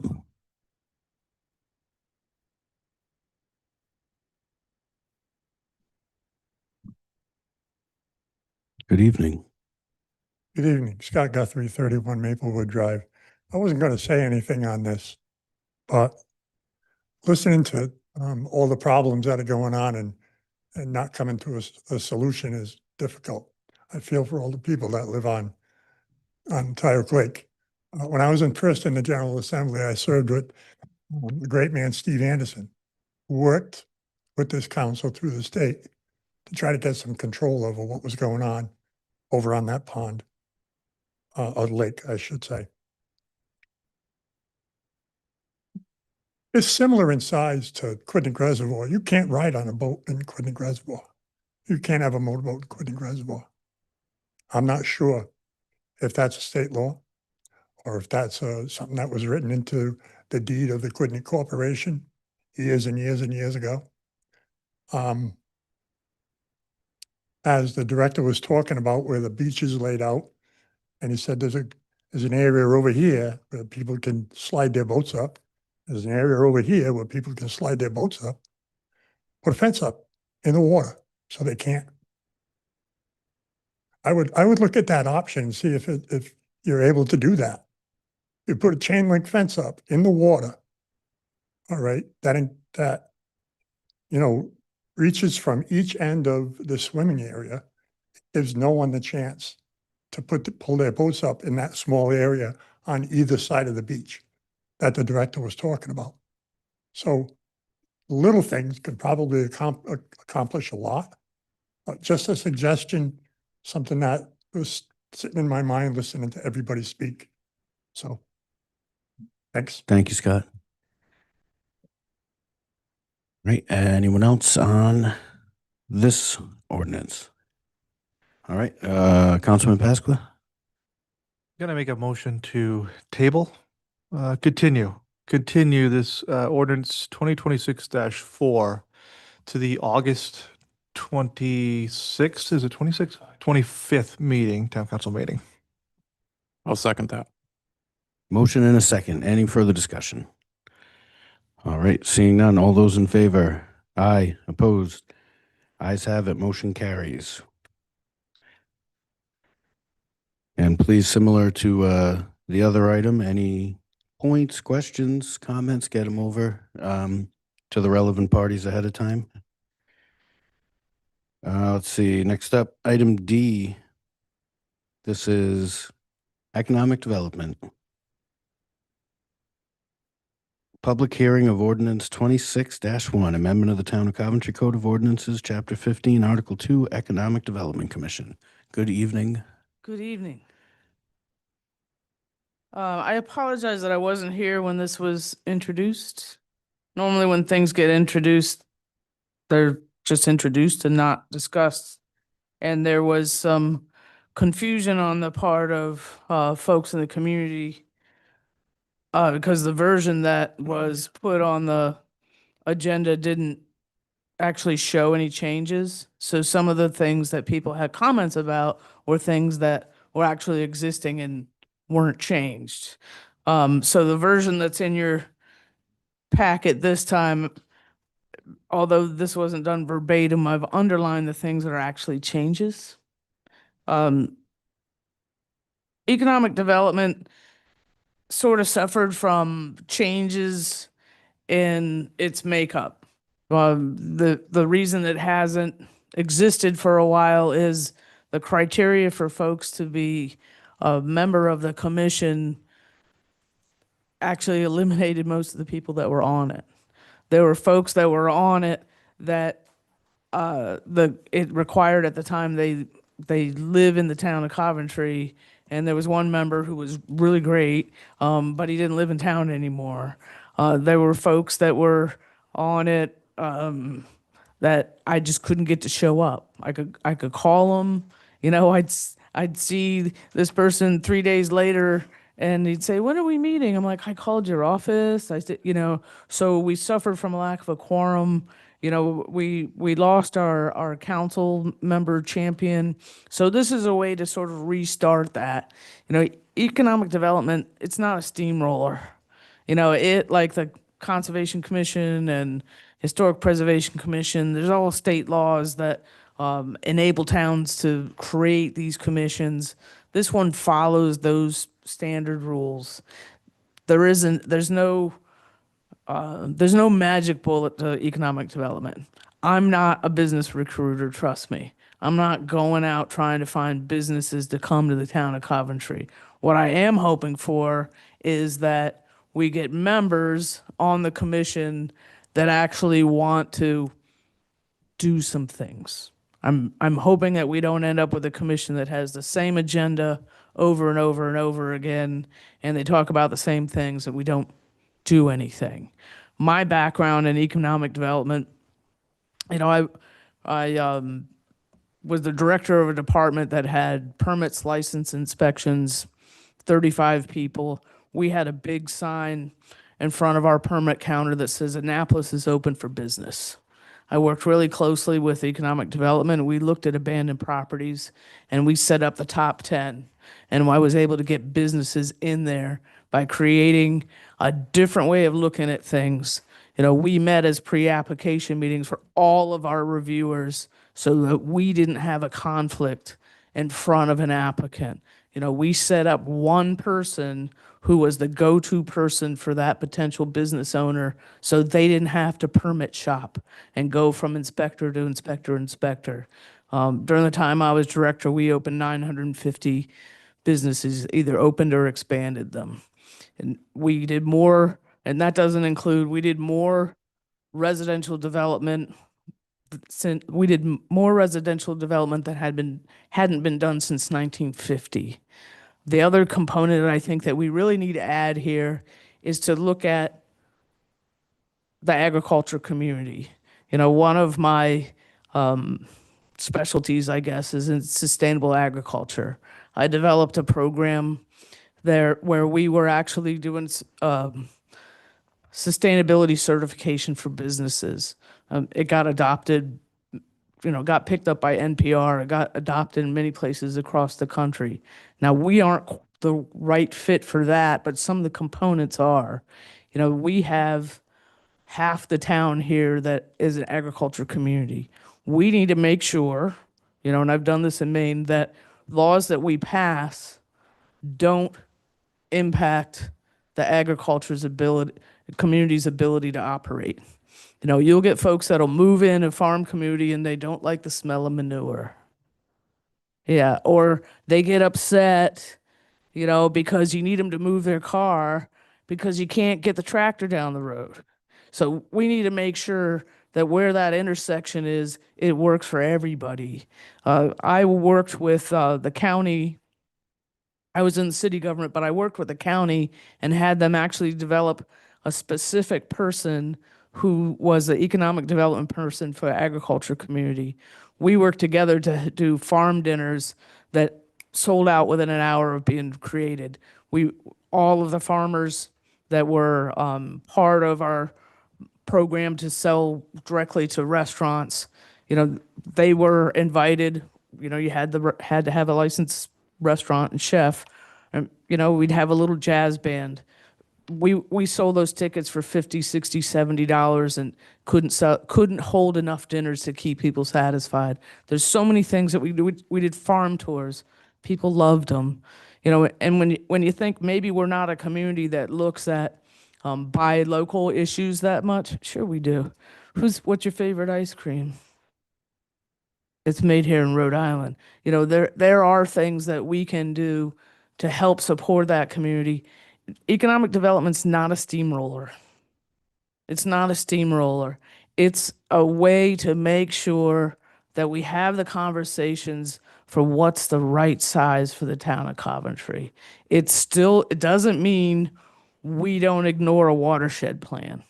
It doesn't mean that anything goes just because a business asks for it. It means that we have thoughtful conversations, and if we are looking to do a program, we make sure we talk to other departments and make sure it fits. So this is just a change really to look at the makeup of the commission. I've added in here that one person will be from the agriculture community. That should be at least one person. You can have more if you want. Business owners, because not all of them live in the town, you do want them to have businesses in town. Some of the things that I think people thought that I changed, they're already existing, but it's your will to change them if you want. The concept that the town manager will appoint the representatives, half the commissions in town, that's what it says. The language about having a council member, yeah, I absolutely think we should have a council liaison. I didn't change that. That wasn't new. Happy to answer any questions. So thank you very much for doing this. I think it would be silly and disingenuous for us to sit up here and say, we want more business in the town and not do something like this. I think this is an absolute no-brainer. Needs to be done in some capacity. No need to wait in general. I know we like to make things perfect sometimes or try to attempt to, but thank you for putting the work into this. We've seen this in a lot of other towns. Other towns go as far as having an actual economic development officer who's a salesperson and things like that. But I think this is the right way to get started. I think you're hitting on the major points. People forget just how much agriculture we have here. So I like the way you started this, the direction it's headed. And I think this is a no-brainer, and we got to get this established ASAP and build those relationships. And, it's just completely disingenuous to do anything else when we talk about trying to attract business. This is a great start for it. So while we got you up here, I'll open it up. Councilman Hu. I have three points. Thank you, Assistant Manager. I think you just volunteered yourself to help this committee get off the ground running with all of your experience in getting all those businesses into Coventry. So thank you for that. I think I was volunteering a while ago. But I also, one of the things that caught my eye here that I didn't like, and I'm curious to know why it happened this way, is it says all members should be appointed by the town manager. that was existing. But we don't do that for any other boards in town, do we? But we do. Actually, they always come, that's in the charter. They always come before you, and then you approve them. But there are actually probably a good handful of boards or commissions that language I didn't change. That's the way they're written. You can change it. Will the approval process still come before the council? Absolutely. In fact, I've changed the application so it asks a little bit more questions pertaining to what people's backgrounds are and directly related to the ordinance, but absolutely they'll come before you. And then the last one is thanks for the clarification in regards to the agriculture, because there has been a whole lot of talk online that it was only one agriculture member was allowed. It clearly doesn't state that. Doesn't It just say says that. one member shall. The verbiage and words are important. The word shall says it's just you have to have at least one is what it's saying. That's right. Thank you. So there's at least one slot, but you can have 5 if you approve them. My question is, out of town, people who don't live in town to be on the board. We have 4 for members, so we could have 5 altogether. How many members cannot be on, that don't have to live in town, but business owners, but they need to be business owners, correct? Correct. Okay, so we need a quorum of, how many for a quorum? 5. 5 if they were all filled, but this quorum says, So I'm just so concerned if that there only 3 of them, only 3 slots were filled, you'd need a quorum of 2. my concern is that we could potentially have a quorum of someone who doesn't live in town. If They would be the business other person owners. would be voted out and it'd be the 4 people that are gonna build a quorum. That was my only concern. You is could. That I believe, right, and I believe that this is our town. Someone who doesn't live in town really shouldn't be that strong on making the decisions of our town just because they own a business. Yeah, they could sell a business. They don't pay homeowners taxes. They don't pay a lot of taxes like we do, sewer tax, town tax. And then they could ultimately be making a decision for our town people. You can change that number. Okay. Yep, through a motion. If you wanted to change it to at least 6 members shall reside in the town or something like that, as long as the number still adds up, but you can change it. Yeah. Line 36. Yeah.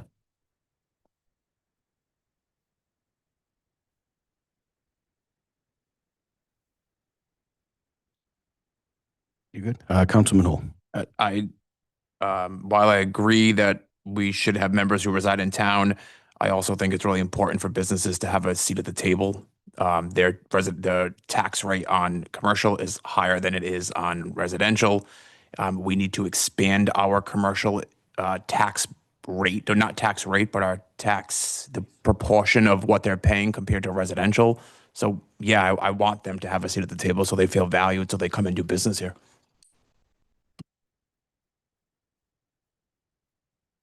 So they're on Up to there you. already, correct? We have business owners on there. There are no people on there right now. Yeah, but I'm saying we have it for a spot for people at the table who are business owners that don't live in town. They're already there. They may, yeah. They could They be don't have business to, but owners they may. and live in town. That's right. So if you want, you can offer an amendment. Otherwise, pleasure of the council as far as motions, et cetera. I'll make a motion on ordinance number 2026-01, amendment of the Town of Coventry Code of Ordinances, Chapter 15, Article 2, Economic Development Commission, to pass this as written. And you want to make an amendment, Solicitor, how do we have a motion, but Well, if you're going to do it that way, there's been a motion. If there's a second, then somebody can make a motion to amend it. So first, is there a second on Councilman Hull's motion? Second. Now, are there any amendments? all right. Motion in a second. Any amendments? I'd like an amendment. Okay, go ahead. State what you would like changed. I would just like to change the amount of individuals so that we couldn't get stacked with the quorum. I would like more, Right now, yeah, what did you say? if I may, right now you have at least 5 members that must reside in town. And everyone on there needs to be a business owner, correct? If I read it correctly? Yeah, They all let's need to read own it everyone together. should So be it a says, business owner. So at least 5 members shall reside in the town. Up to 4 may reside outside of the town if they own or operate a business. So it doesn't say that they all have to operate a business. So could we make it 3? You can make that amendment. Just identify the line and what you want changed. Can I help? So it would be at least, if this was what you're thinking, at least 6 members shall reside in the town. Up to 3 may reside outside of the town if they own businesses. Correct. That makes sense, because then we would need 4. We'd need 1 person who lives in town to have a say, correct? Yeah, Right. Yeah. Even though they're all business owners, I'm just saying. Huh? Oh, go ahead. We got an amendment, I I think. Go ahead, Councilman Hu. I just want to make sure I'm understanding, the way I'm reading this, it says at least 5 members shall reside in town. That is the majority, right? 5 and 4 is 9. We're making a 9-member board. If 4 members can reside outside of the town, but 5 have to reside in town, we have the majority. 5 and 4 is 9, so, right? But 4 members. live 4 in- members can be outside, may but be. But 5 the quor- have to but be that's the in. quorum, 4. No, we have 5 have to 5. reside in town. 5, yeah, but if they're gonna make something, a quorum is 4, so there could be 4 of them that reside outside of town. That makes a quorum on its own. N- Am I right? No. No. But if you want to just offer the amendment, we'll just Well, take it It- up. I think that the way it's written may already meet what you're looking at. There's one more than half have to reside in the town. So you already have a requirement that if all of the seats were filled, you would have a quorum of those people would reside in the town. correct.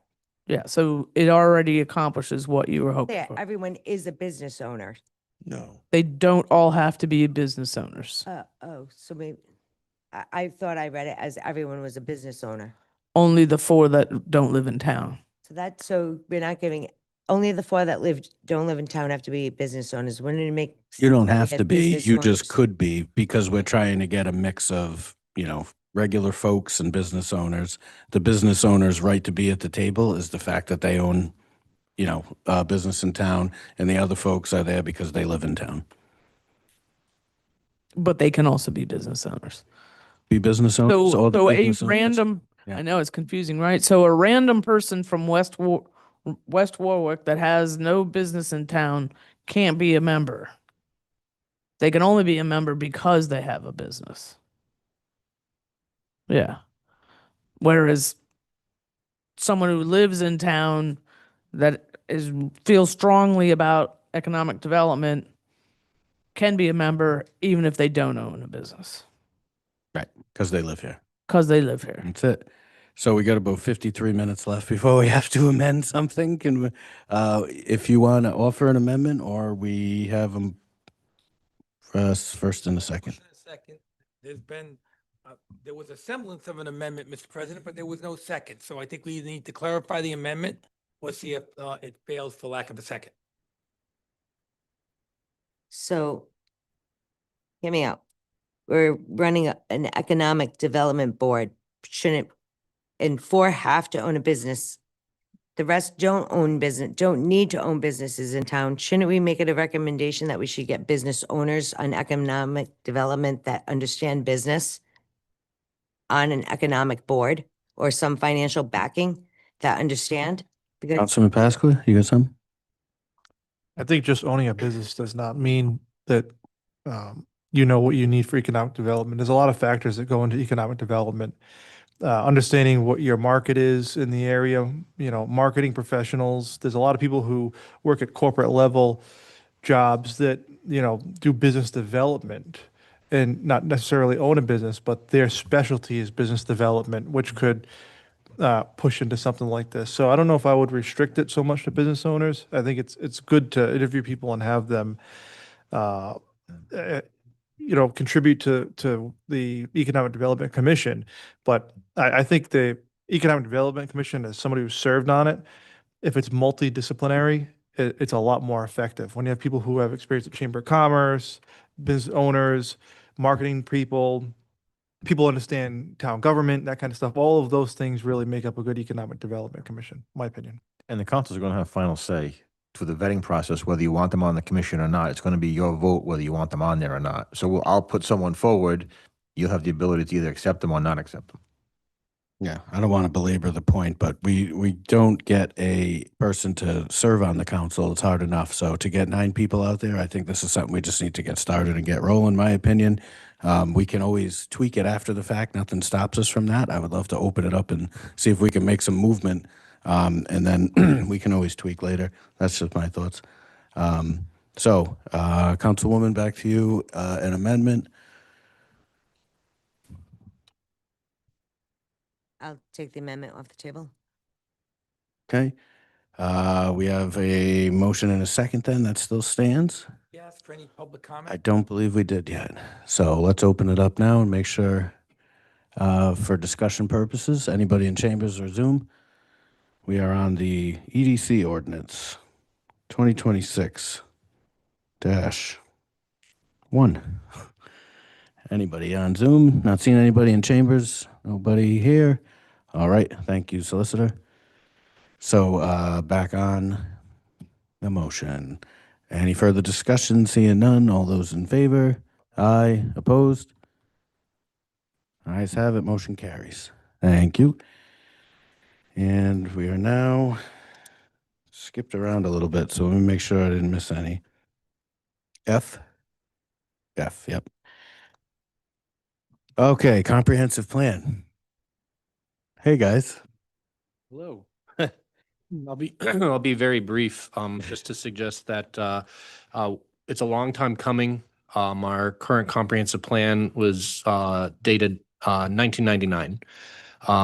So we're excited to bring this to you. This plan did go to the Planning Commission at a meeting. This is going back to their April meeting. April 29th. They did forward a positive recommendation on it. Here's you have the language of their recommendation. This is obviously also a public hearing. It's a document ultimately the council adopts. So it is your document to consider and amend as you see fit. So I'm happy to take any questions about it. We could take comments. Happy to give as many details as you might want. How about we do the very high level where we are in the process? Sure. Thank you. So where we are in the process is a comprehensive plan must be locally adopted as a first step. The Planning Commission does have a role to provide a recommendation, which they fulfilled that step. We're now at the step where the council would conduct its action. And then once the council does adopt it, it goes to the state. The state has a department that reviews these and then approves them at the state level. The concept is that there are guide plans that we need to be in consistency with at the state level.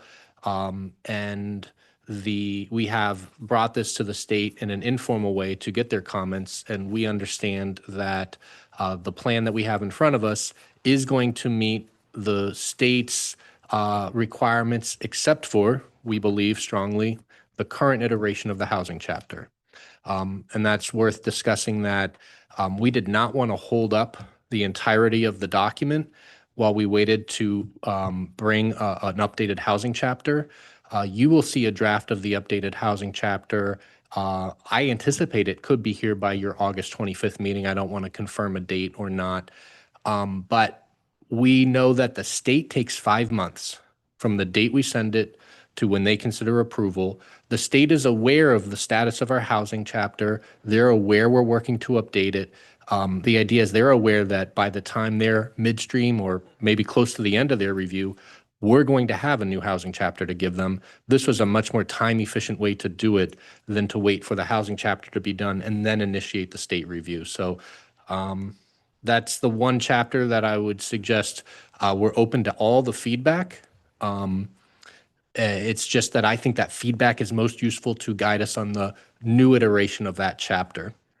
Probably a date that's worth noting is we anticipate having a community listening session on the topic of housing. We've identified a firm date for that. That's fairly new. The council hasn't seen that, July 20th. So we're quite a ways off. We will have a notice of that. The public will be invited. We're going to want, that's not going to be an agenda of just the council or the planning commission. That's an open community meeting, but we do want to see our community leaders there. You'll have an opportunity to voice what you think is important, and you'll be reacting to initial draft content of this new housing chapter. So that's an opportunity to get some reaction on that. Now, that is background, but the new housing chapter isn't in front of us today. So my only request is keep that in mind as background. Housing content we want to hear, but I don't think it's something that we need to amend this document that you would be voting on or considering tonight. This is everything but the housing. So no sense beating up this document for the housing piece because that's still in development. Yeah, the only reason to give me content on housing is to help educate us for the future efforts in the next few months. Understood. Do you have a hand? I see a hand. Councilman Hall. I just have a question about the July 20th. If you're inviting the council, we'll notify everyone like that so we don't create a quorum and get ourselves in trouble. I'll be working with David. Generally, when we have listening sessions and it's not, the agenda isn't set and the council wouldn't be conducting its own business, I think we're able to be a little more free flowing where you can offer comments and feedback. I'll work with David to make sure that we handle it appropriately. The idea of that meeting is not to actually try to conduct it as an agenda of one board or another. I think that does give us some ability to have some received feedback from multiple board members without it construing conflicts of interest or Open Meetings Act violations. The state's going to be really the ones running the meeting. We're just attending pretty much their meeting. Well, and what I'd say is, and I mentioned this to Dan, we've asked the state to participate. Secretary Goddard from the Executive Office of Housing is willing to come down and provide an initial overview of some housing issues at the state level. She's not a legislator. She's an administrative person, but they have good background on the issues they're seeing at the state level. Our plan is for us, but it is nice to have some context on that. And I think another little piece is for those that haven't seen it, we did do a survey of community opinions on housing. That survey lives as a link you can go download on the planning website. We'll want to use that meeting to give a little background on opinions we've already heard. We did have about 350 people gave us comments on the topic of housing. We've got a document that displays the questions and the responses and the statistics that we've gotten. We'll give a little background. Those are set the stage, and then a chunk of that meeting is going to be, let's talk about feedback on that topic of housing. Let's talk about feedback on the initial content of the draft housing chapter, and where there's feedback and course corrections, we want to hear that before we get into a formal hearing setting. So I know you mentioned housing. Is statewide planning involved in that meeting as well? Okay. Yeah, statewide planning ultimately approves the comprehensive plan. They're the state agency. Right. The Executive Office of Housing is a relatively new state department that has a lot of initiatives and a lot of background data on housing challenges across the state. I think it'll be helpful to understand some state level perspectives on the topic and the challenges of really everyone in the state. We're living through a housing crisis right now. So it's challenging for new home buyers. There's a lot of issues with it that I think are worth understanding, statewide perspective, the background, and then how does that inform us as Coventry of how do we want to handle housing here? That makes sense. Any questions? Go ahead, Councilman. If you can send out the invitation just so I can block my calendar for that July 20th meeting. Yeah. Please and thank you. You are welcome. Yeah. I think it's worth mentioning just for the public that's listening, but there'll be an ad in the newspaper, stuff on the website, invitations to multiple boards. Great. We're hoping to make it a well-attended event. Where are you thinking of having that? Just curious. It's a good question. Ideally here, but the idea is I want to make sure this room is big enough for us. Yeah, exactly. Yeah, gotcha. So, yeah. Okay. All right. Just forgot to ask earlier, public comment on this is also open. We're in our public hearing. So if anybody in chambers or on Zoom would like to speak on this topic, thank you for the context and the explanation. I think that helps people know where we are in the process, obviously, I think what's most near and dear to people and familiar with is the housing portion. So, I definitely think it was a good idea to kind of separate these two activities and knowing the importance of this. So I could follow that. I hope everybody else could too. It's obviously something we need to get addressed, and everybody's asked about it. Everybody, has a lot of comments on it. But as you just said, now is the time to really dig in on the housing stuff. There's no sense critiquing what was in the old plan because that's so old. It's irrelevant, basically. So future concerns, now is the time to get them out in the open and addressed. So appreciate it, Director. Any questions, comments from us? All right. So at this point, we need a resolution to, what are we doing to move this? I did, didn't I? I don't know. Maybe I didn't. I don't know. There's been a lot of that. Anybody on Zoom? Anybody in chambers want to speak? I thought, okay. Well, text me if you need something. Otherwise, I think we'll take a motion.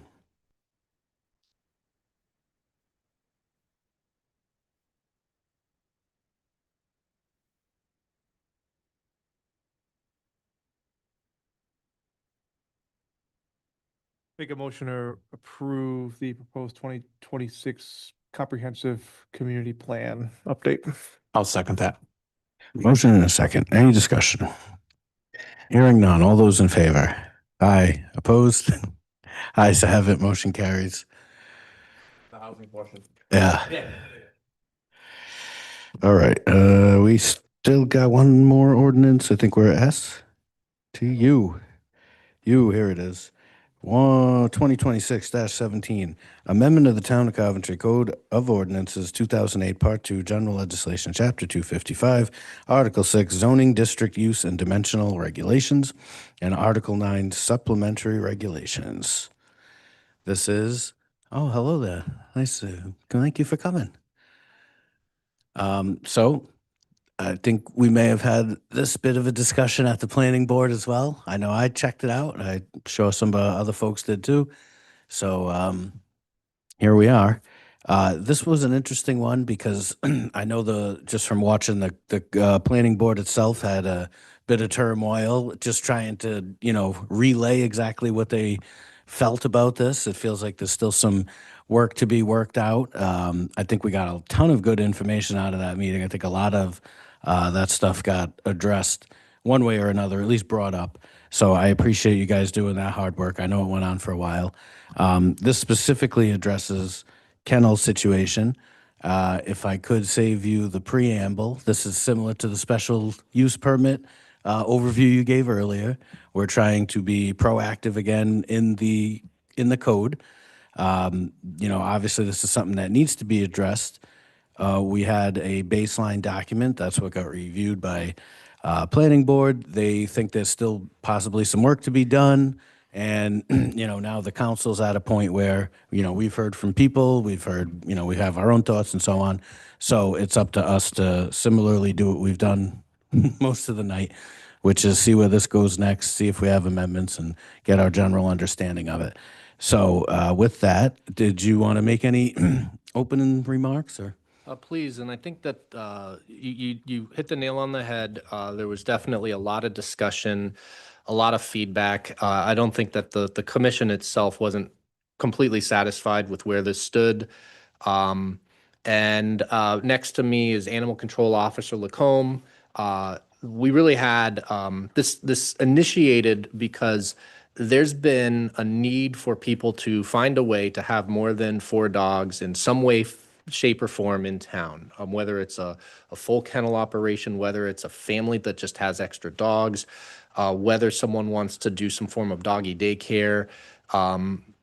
The idea is that this was a special use permit. We shut it down. Now we're bringing it back with those extra regulations.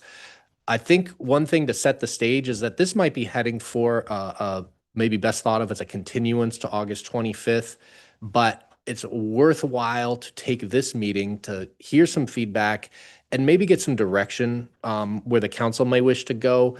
I think some of the questions and comments were, is this use appropriate in the denser residential zones? we're open.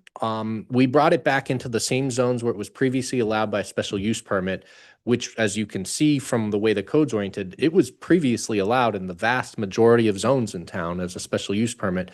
Kennels do tend to find themselves operating sometimes in residential areas, or it's just that someone's running a doggy daycare or happens to want to have 5 or more dogs in a residential area. So we're open to the range of different ways to handle this. It could be there's zones we take off the table. It could be that we come up with definitions for a kennel that can be 6 dogs or less, and that we regulate that differently than a dog that might have 20.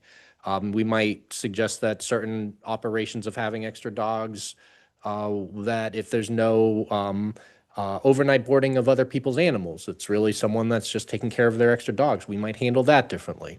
We're very open on it. We spent time thinking about it. There has been outside interest. Animal Control Officer Lacombe is a resource tonight because she's most familiar with it. You heard some discussion at the Planning Commission where there were questions about the licensing of this, which is a separate type of approach than the zoning.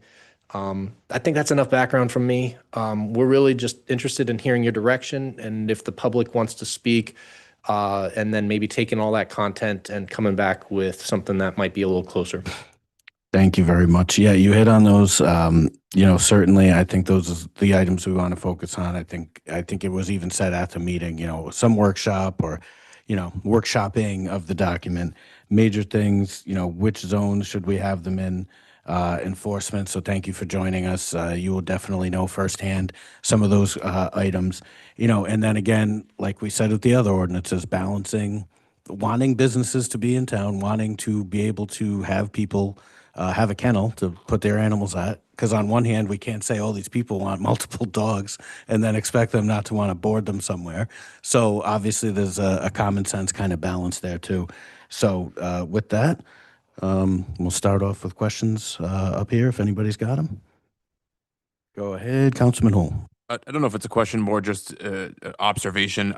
I do agree that this should be staggered to some degree. I don't think that we should be affecting a doggy daycare. I think that has to be handled differently than just some backyard breeder having a bunch of dogs. I understand the need for animal control to license and to regulate. But again, it brings me back to this. We don't have enforcement. The animal control doesn't have the resources. They don't have a sufficient building. Our police department is underfunded. Who's going to pay, and where are all of these ordinance complaints going to come in? We had a lady speak at the town council previously. It might have been at the planning committee. Sorry, it wasn't at the town council. She said she was coming tonight. She talks about how many times that she's called the police department in after hours and there's no one there to go out. So if you're going to ask us to expand on allowing more dogs in residential neighborhoods, you have to come here with a plan on how you're going to protect the ordinances and the noise complaints that are going to come along with that. I understand the need for, some license in here, but, if somebody wants to run a doggy daycare, they should be allowed to do that, right? We should be supporting those businesses in commercial zones. But to have kennels pop up in the back of residential neighborhoods, at some point, we have to start protecting the people who live here and quality of life of their properties. Oh, as of right now, a doggy daycare, I don't believe it needs a kennel license. They're not overnight boarding. They're just coming for the day. But doggy daycares could overnight. Like my dog goes to daycare, Bowchico Outtown, and they do overnight. So we should allow that, and that should be encouraged because they're in commercial zones and they're businesses and they're paying taxes, and that's great. There's no unintended consequences of dog breeding. There's none of that because those dogs are generally fixed and they're secluded, and it's more controlled environment. I think we're not looking at the unintended consequences here. I think is really what scares me the most. We don't see the unintended consequences. Like Barb Bacher said, have your pet spayed and neutered. So we have had this, what Doug has written and his staff with the help of myself. It's a lot more strict than it has been before 2024. And prior to 2024, I think you were listening to the zoning commission, we had over a dozen kennels. We're down to 5 now. We really don't, it's not a problem. On my end, what I like to see, if somebody gets a kennel, I want the approval of being able to say yes or no. I don't have that prior to this ordinance. And I would like an emergency evacuation plan, because right now, everybody that has a kennel, they've gotten us an emergency evacuation plan. So we had the floods, we knew where they could go. We had a fire. Now with an emergency evacuation plan, we know where these animals can go, and we're not overrun at our facility. And I think you need the authority to do that as the animal control officer in town, right? Because you're the one that's going to be responsible for those things. I think we should, as a council, find a way to support that in commercial zones, not in dense residential neighborhoods, is my concern. And my also 2 cents, another issue that I had was I want a way to revoke it. We had an issue with If you issue it, you should be able to pull it away. correct, and that wasn't, we couldn't do that before. We gave them a license and then I didn't have the ability to revoke. Well, no one would take you serious if you don't have the authority to revoke that. So we need to give you the tools to do your job and do it effectively. Requests is to have an approval and have a way to revoke it.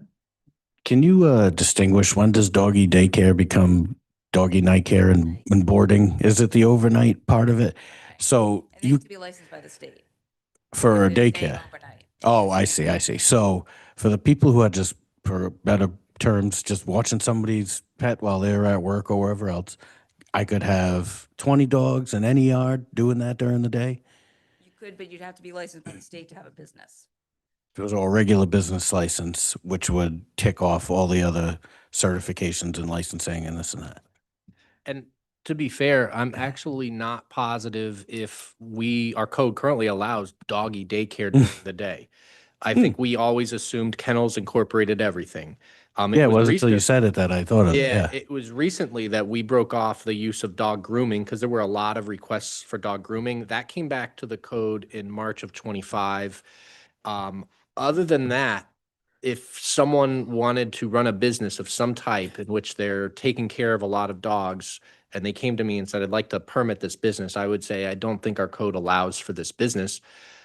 One of the solutions could be, let's break overnight boarding as a separate operation. Another thing is if someone says, I don't mind overnight boarding as long as they're not breeding. And if breeding dogs is the concept that we're most nervous about, we could break these uses into 3 different uses. There's a doggy daycare during the day, a doggy daycare overnight, and breeding, which allows all of the above. We're open to the different ranges of handling it. We kind of starting from a place where it was previously a special use permit, and that's all we knew, that someone came in front of a board and they made their case. We started from the point of let's develop regulations that we think are good. You'll notice one of the big ones is residential areas. If it's allowed in a residential area, you have to be 300 feet separation from another abutting property line where there's a resident. So the concept is if you're going to have a doggy, a breeding as it's currently written, or a kennel as it's currently written, the kennel area has to be 300 feet from a property line where there's a residence on the other side. So this was our concept of how do we create something we feel is protective. We're open to making it more restrictive if that's the will of the council and what you're hearing from the community. Yeah, I think you're falling victim tonight to being the one to start with the blank sheet of paper again, and we are here to critique it. So don't let this. I always want to remind people what the mission was and what you're doing here, because you're trying to do something proactive to get control. And I think sometimes people misconstrue that for, hey, we could do this and we could do that, but let's not forget, this wasn't something we had on our mind. It was something that you all have personally dealt with. So we appreciate you coming forward with this stuff. So just take our thoughts in that light, I would just say, because I think we've heard the consistent things, and I think the tiered approach, because this came up at the planning meeting one way or the other, put the licensing issue to the side, but we just may need, because we've opened this box, categories, daycare, breeder, such and such, and maybe that then correlates with what's the allowed zoning and usage, which would correlate to a license, just from a governance perspective. Go ahead, Councilman Hull. Yeah, and I agree with you there, Council President, because there was a case where there was some sort of a dog business trying to go into the strip plaza on Tile Gave, and it was denied from the town because it didn't fit and it was like, that's a business. Why would we not allow that there? So my issue is only with where we're allowing it, not with what we're trying to allow to do. You need the tools to do your job. We belong to give you the tools to do that. It's just where, not what. And keep in mind, if a kennel wants to open in a business zone, we had a different set of separation distance standards. I don't have, well, it's here, but I believe it was 100-foot separation if you're in a commercial zone, but you're near a resident, because that does happen. I mean, all the houses are near our commercial zones. It was a different separation distance. So even in commercial zones, we wanted to protect residential neighbors, and we're not sure if we're in the right ballpark. I think, did we have 100 feet on that? So these are the standards that we spent time, we thought we came up with something that we thought was a good starting point. Was it 100? If you're in so it was 100 feet if you're in commercial to a residential neighbor. If you're in residential to a residential neighbor, it's 300. We could find that we don't want them at all in residential. Keep in mind, one thing that I think we're interested in is if someone wants the ability just to have a small time operation, maybe they have 7 dogs because they love dogs. Right now, they're not allowed. They're told that they can't bring 7 dogs into Coventry. So we need mechanisms in residential zones as well. Whether we want to say that they're not businesses and they're a different format, we're open to that. If I wanted to open up a gas station at the Briar Point, how many hundreds of feet could I have a kennel? No, I'm just kidding. Sorry, it's getting too late. So go ahead, Councilwoman. That was my question. I heard a long time ago, what was it, 4 dogs? You needed a kennel license for a resident. As a resident, is it 4? What we have is that if you need if you want a 4th dog, there's an ability to get a waiver directly from the animal control officer. That's most of the time, that's just a person that has 4 dogs. The second you want a 5th dog for any reason, the idea is you're not allowed in Coventry right now.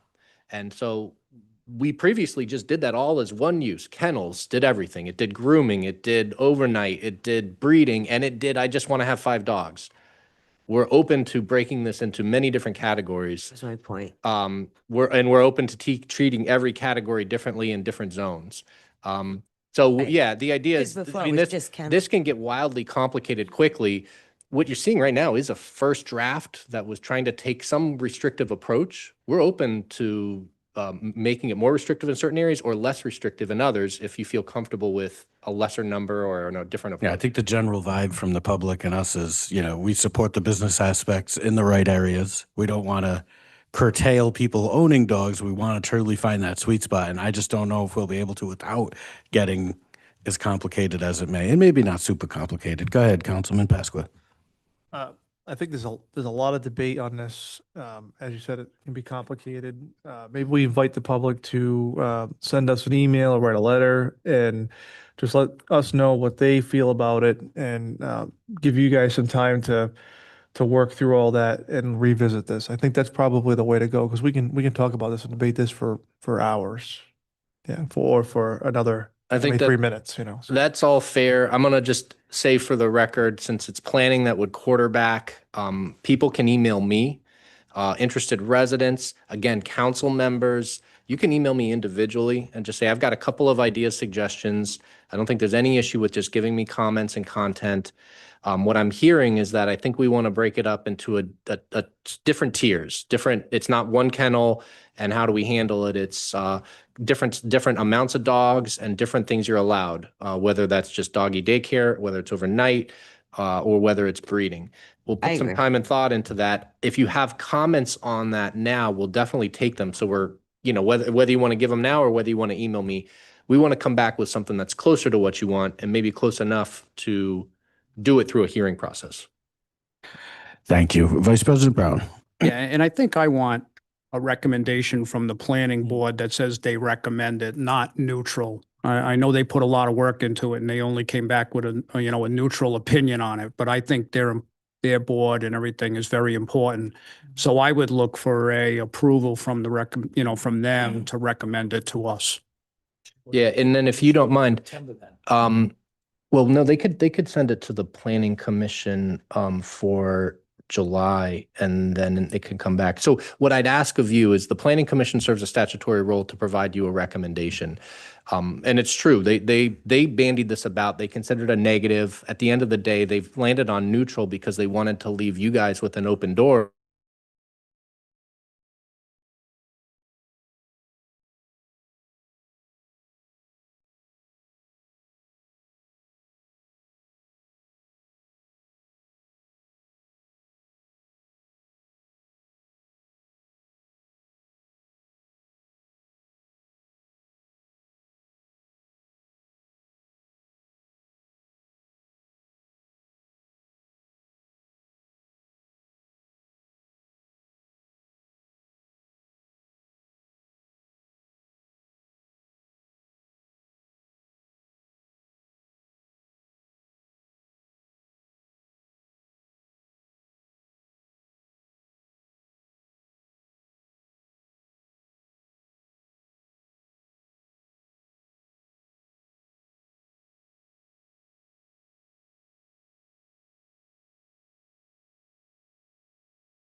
Hello, my name is Cheryl King, 185 Reed School Well, House let me Road. make sure we're back first. No, I see my legs. Yeah, it's just the camera. I can always wait. I can wait until next time. The Zoom is back and live. The only issue is that anyone that was on Zoom essentially Has got been kicked out. thrown out. You would hope that a reasonable person would just keep trying to re-enter. They would be able to re-enter the same link. I really am, because this Let's is just an important continue. issue. We had a lot of comment at the planning board. Ms. Kane deserves to be heard, not just by us, but by the people who are on Zoom. So do you want to just take like a 5-minute recess, or do we want to I- extend? We've got all kinds of options, but we're running out of time. Suggest, I think you have to ask Ms. Kane and anybody else who might want to speak if they don't mind waiting till the next meeting. If they do, then I think you got to take their testimony, and we're going to have some way to make it available. I believe the people on Zoom were going to speak on behalf of the dog kennels. So they're gone. So I think we should just continue it. I just don't think it's fair for me to speak and they're not going to be able to speak on their behalf. And these are older people, so they don't know how to get back on probably. Well, they're concerned, these are their backyards. Yeah, that's what I was going to suggest, since we're going to workshop anyway. Okay. But do we want to put this back on a topic for the next? It would be continued to a date certain to August 25th here, but it's my understanding it's being sent Gonna back go to to the planning. planning board for the July meeting. I'll be at them. All right, thank you. Thank you. Do we get a vote on the continuance? Yeah, they're gonna have to vote on that. Anyone on Zoom? Go ahead. That's true. I could have, really. Councilman Pasquin, did you want to, or anyone? 2026-17. I make a motion to send ordinance 2026-17 back to the planning commission for further study. And continue potentially, can I say potentially continue it? Go continue this matter for August 25th. Continue the public hearing. August 25th. Second. And through the chair, sorry, it should Yeah. just be known, the date of the planning commission meeting, this would be heard, would be July 22nd. Thank you very much. So July 22nd would be the next planning commission meeting. Gotcha. Thank you for that. Appreciate it, Director. Motion and a second. Any discussion? All right. All those in favor? Aye. Opposed? Ayes have it. Motion carries. We have, Comment. If Yeah. we have the ability to post a comment Like I'm gonna shut that down. the public hearing was disrupted for technical difficulties, that whatever the Issue that work. was, and the meeting was then continued. David, who Yeah. told The me public won't think that it went on without I a. shut yeah, is there a way we can actually make that and embed it right in the YouTube video itself? Please note, hearing was, If possible. yeah, no, I think it's very possible. Could we, yeah, that should be easy. We'll follow up on that tomorrow, make sure it looks right. We still have one more item.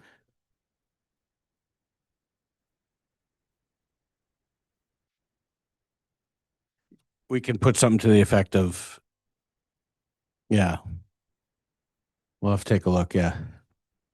But we can make a note that that's when it stopped. So we've got just public comment left on undocketed items, item 6 on our agenda. What do we think? Same issue? It could be the same issue if somebody Oh. from the public wanted to speak at public forum, but if somebody's here and you want to listen to them, we're back on Zoom. We're back on Zoom. If somebody's here, they want to be. So we're on Zoom now. Okay. I would take it. Yeah. Take your testimony. Let's do it. Please come on up, sir. It's already, yeah, I mean, it's 10. Good evening. Good evening. My allergies are driving me nuts. I'm coughing and my voice is probably messed up, so. I hate to open old wounds.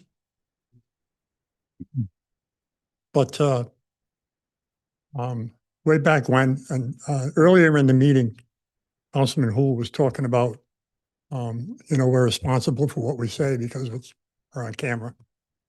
One of the wounds that I want to open is from the previous solicitor. And, he left. And I kind of like challenged him on a law for taking documents and withholding them from the town. That boondoggle that he did where he said he couldn't do this and he couldn't do that and he had to come to my office. Something similar is going on right now. If you go to the January 28th meeting of the Redevelopment Commission, it kind of started out calmly and it turned into a arguing match between the chairperson and the newest young woman that was put on the board. And she boldly stated that, quote, I was able to get my hands on that contract. And she claimed to have the contract between the RDA and Stephen Angel. Shortly thereafter, the town manager walked in, kind of trotted in, if I'm right, Dan?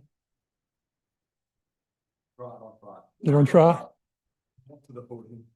And you walked briskly to the podium and asked her if you could get a copy of it, and she said, sure. So he hasn't got it, do you, Dan? You probably can't answer. You don't have it, I don't have it, you don't have it, nobody has it. And it makes me wonder, why did we pay the guy? There is no contract.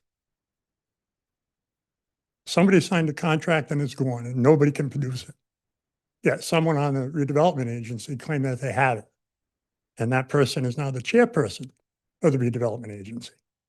So why wouldn't that person be subject to the same state law that I brought up about Solicitor Angel, taking documents and withholding them from the town. So I guess my biggest concern is, do you have it or are you just telling us stories? And this person wants to run to be my representative in District 2. So I certainly can't support someone that acts and behaves like that. And it's just, I mean, we're talking federal dollars here that was spent, and there's no accountability, there's no contract, it's missing. People claim they have it and they don't, maybe for political reasons, be it here nor there. But, this stuff has to stop. And I said time and time again that the state police should go into that office up there in Providence and get every document that has anything to do with Coventry, because I believe a crime was committed. And when you commit a crime that involves federal money, they get angry. The government gets angry. So just a thought, keep in the back of your mind. Maybe we should, I don't know, did we get all that stuff back? I know you can't answer it because it's public comment, but here we are and we're having the same hijinks happen, locally in our own town. So I'd like to see none of that in the future. Thank you. Thank you. Come on up. Mr. Riley, good evening. Steve Riley, 5 Osprey Drive. This council has been very responsive this past year to dealing with issues associated with Johnson's Pond and the redevelopment effort. And I'm here tonight to just ask you folks if you could use your influence to move this concept of a lake management plan forward. To Chairwoman Boyer and the redevelopment agency's credit, they did have it on their agenda for their May meeting, but that meeting was canceled. And this legislation, a lake management plan, is an essential piece of the Johnson's Pond puzzle from an environmental aspect. For anybody who realizes that the redevelopment agency was approved for blight considerations because of the state's blighted and substandard legislation, nothing has been earmarked to deal with the remediation of that effort. So going forward, I find a lake management plan will be very helpful to the town manager in managing these environmental aspects, storm control measures. Mr. LeVake has come up with a number of additional drainages into the pond, and there are a host of other issues that go into an RFP. And my big concern here is time is of the essence. We're 3.5 weeks away from July 4th. The recreational aspect of the pond is in full swing. And now is the time when people should be doing their site surveys on the pond, doing their data survey, invasive species as they're growing, analysis, but we don't have any of that going. So there's a draft plan that's out there. I hope you folks will consider it. I believe it's only going to require minimal boilerplate additions to conform to whatever the town's purchasing RFP standards are. And I just would respectfully ask you to intercede here because this is an essential part of the process going forward. And any questions? Thank you. Thank you, sir. Anyone else? Looks like we got everyone. We're right up against it, so we will take a motion to adjourn. I make a motion to adjourn. Motion, second. Discussion, hearing none. All those in favor? Aye. Opposed?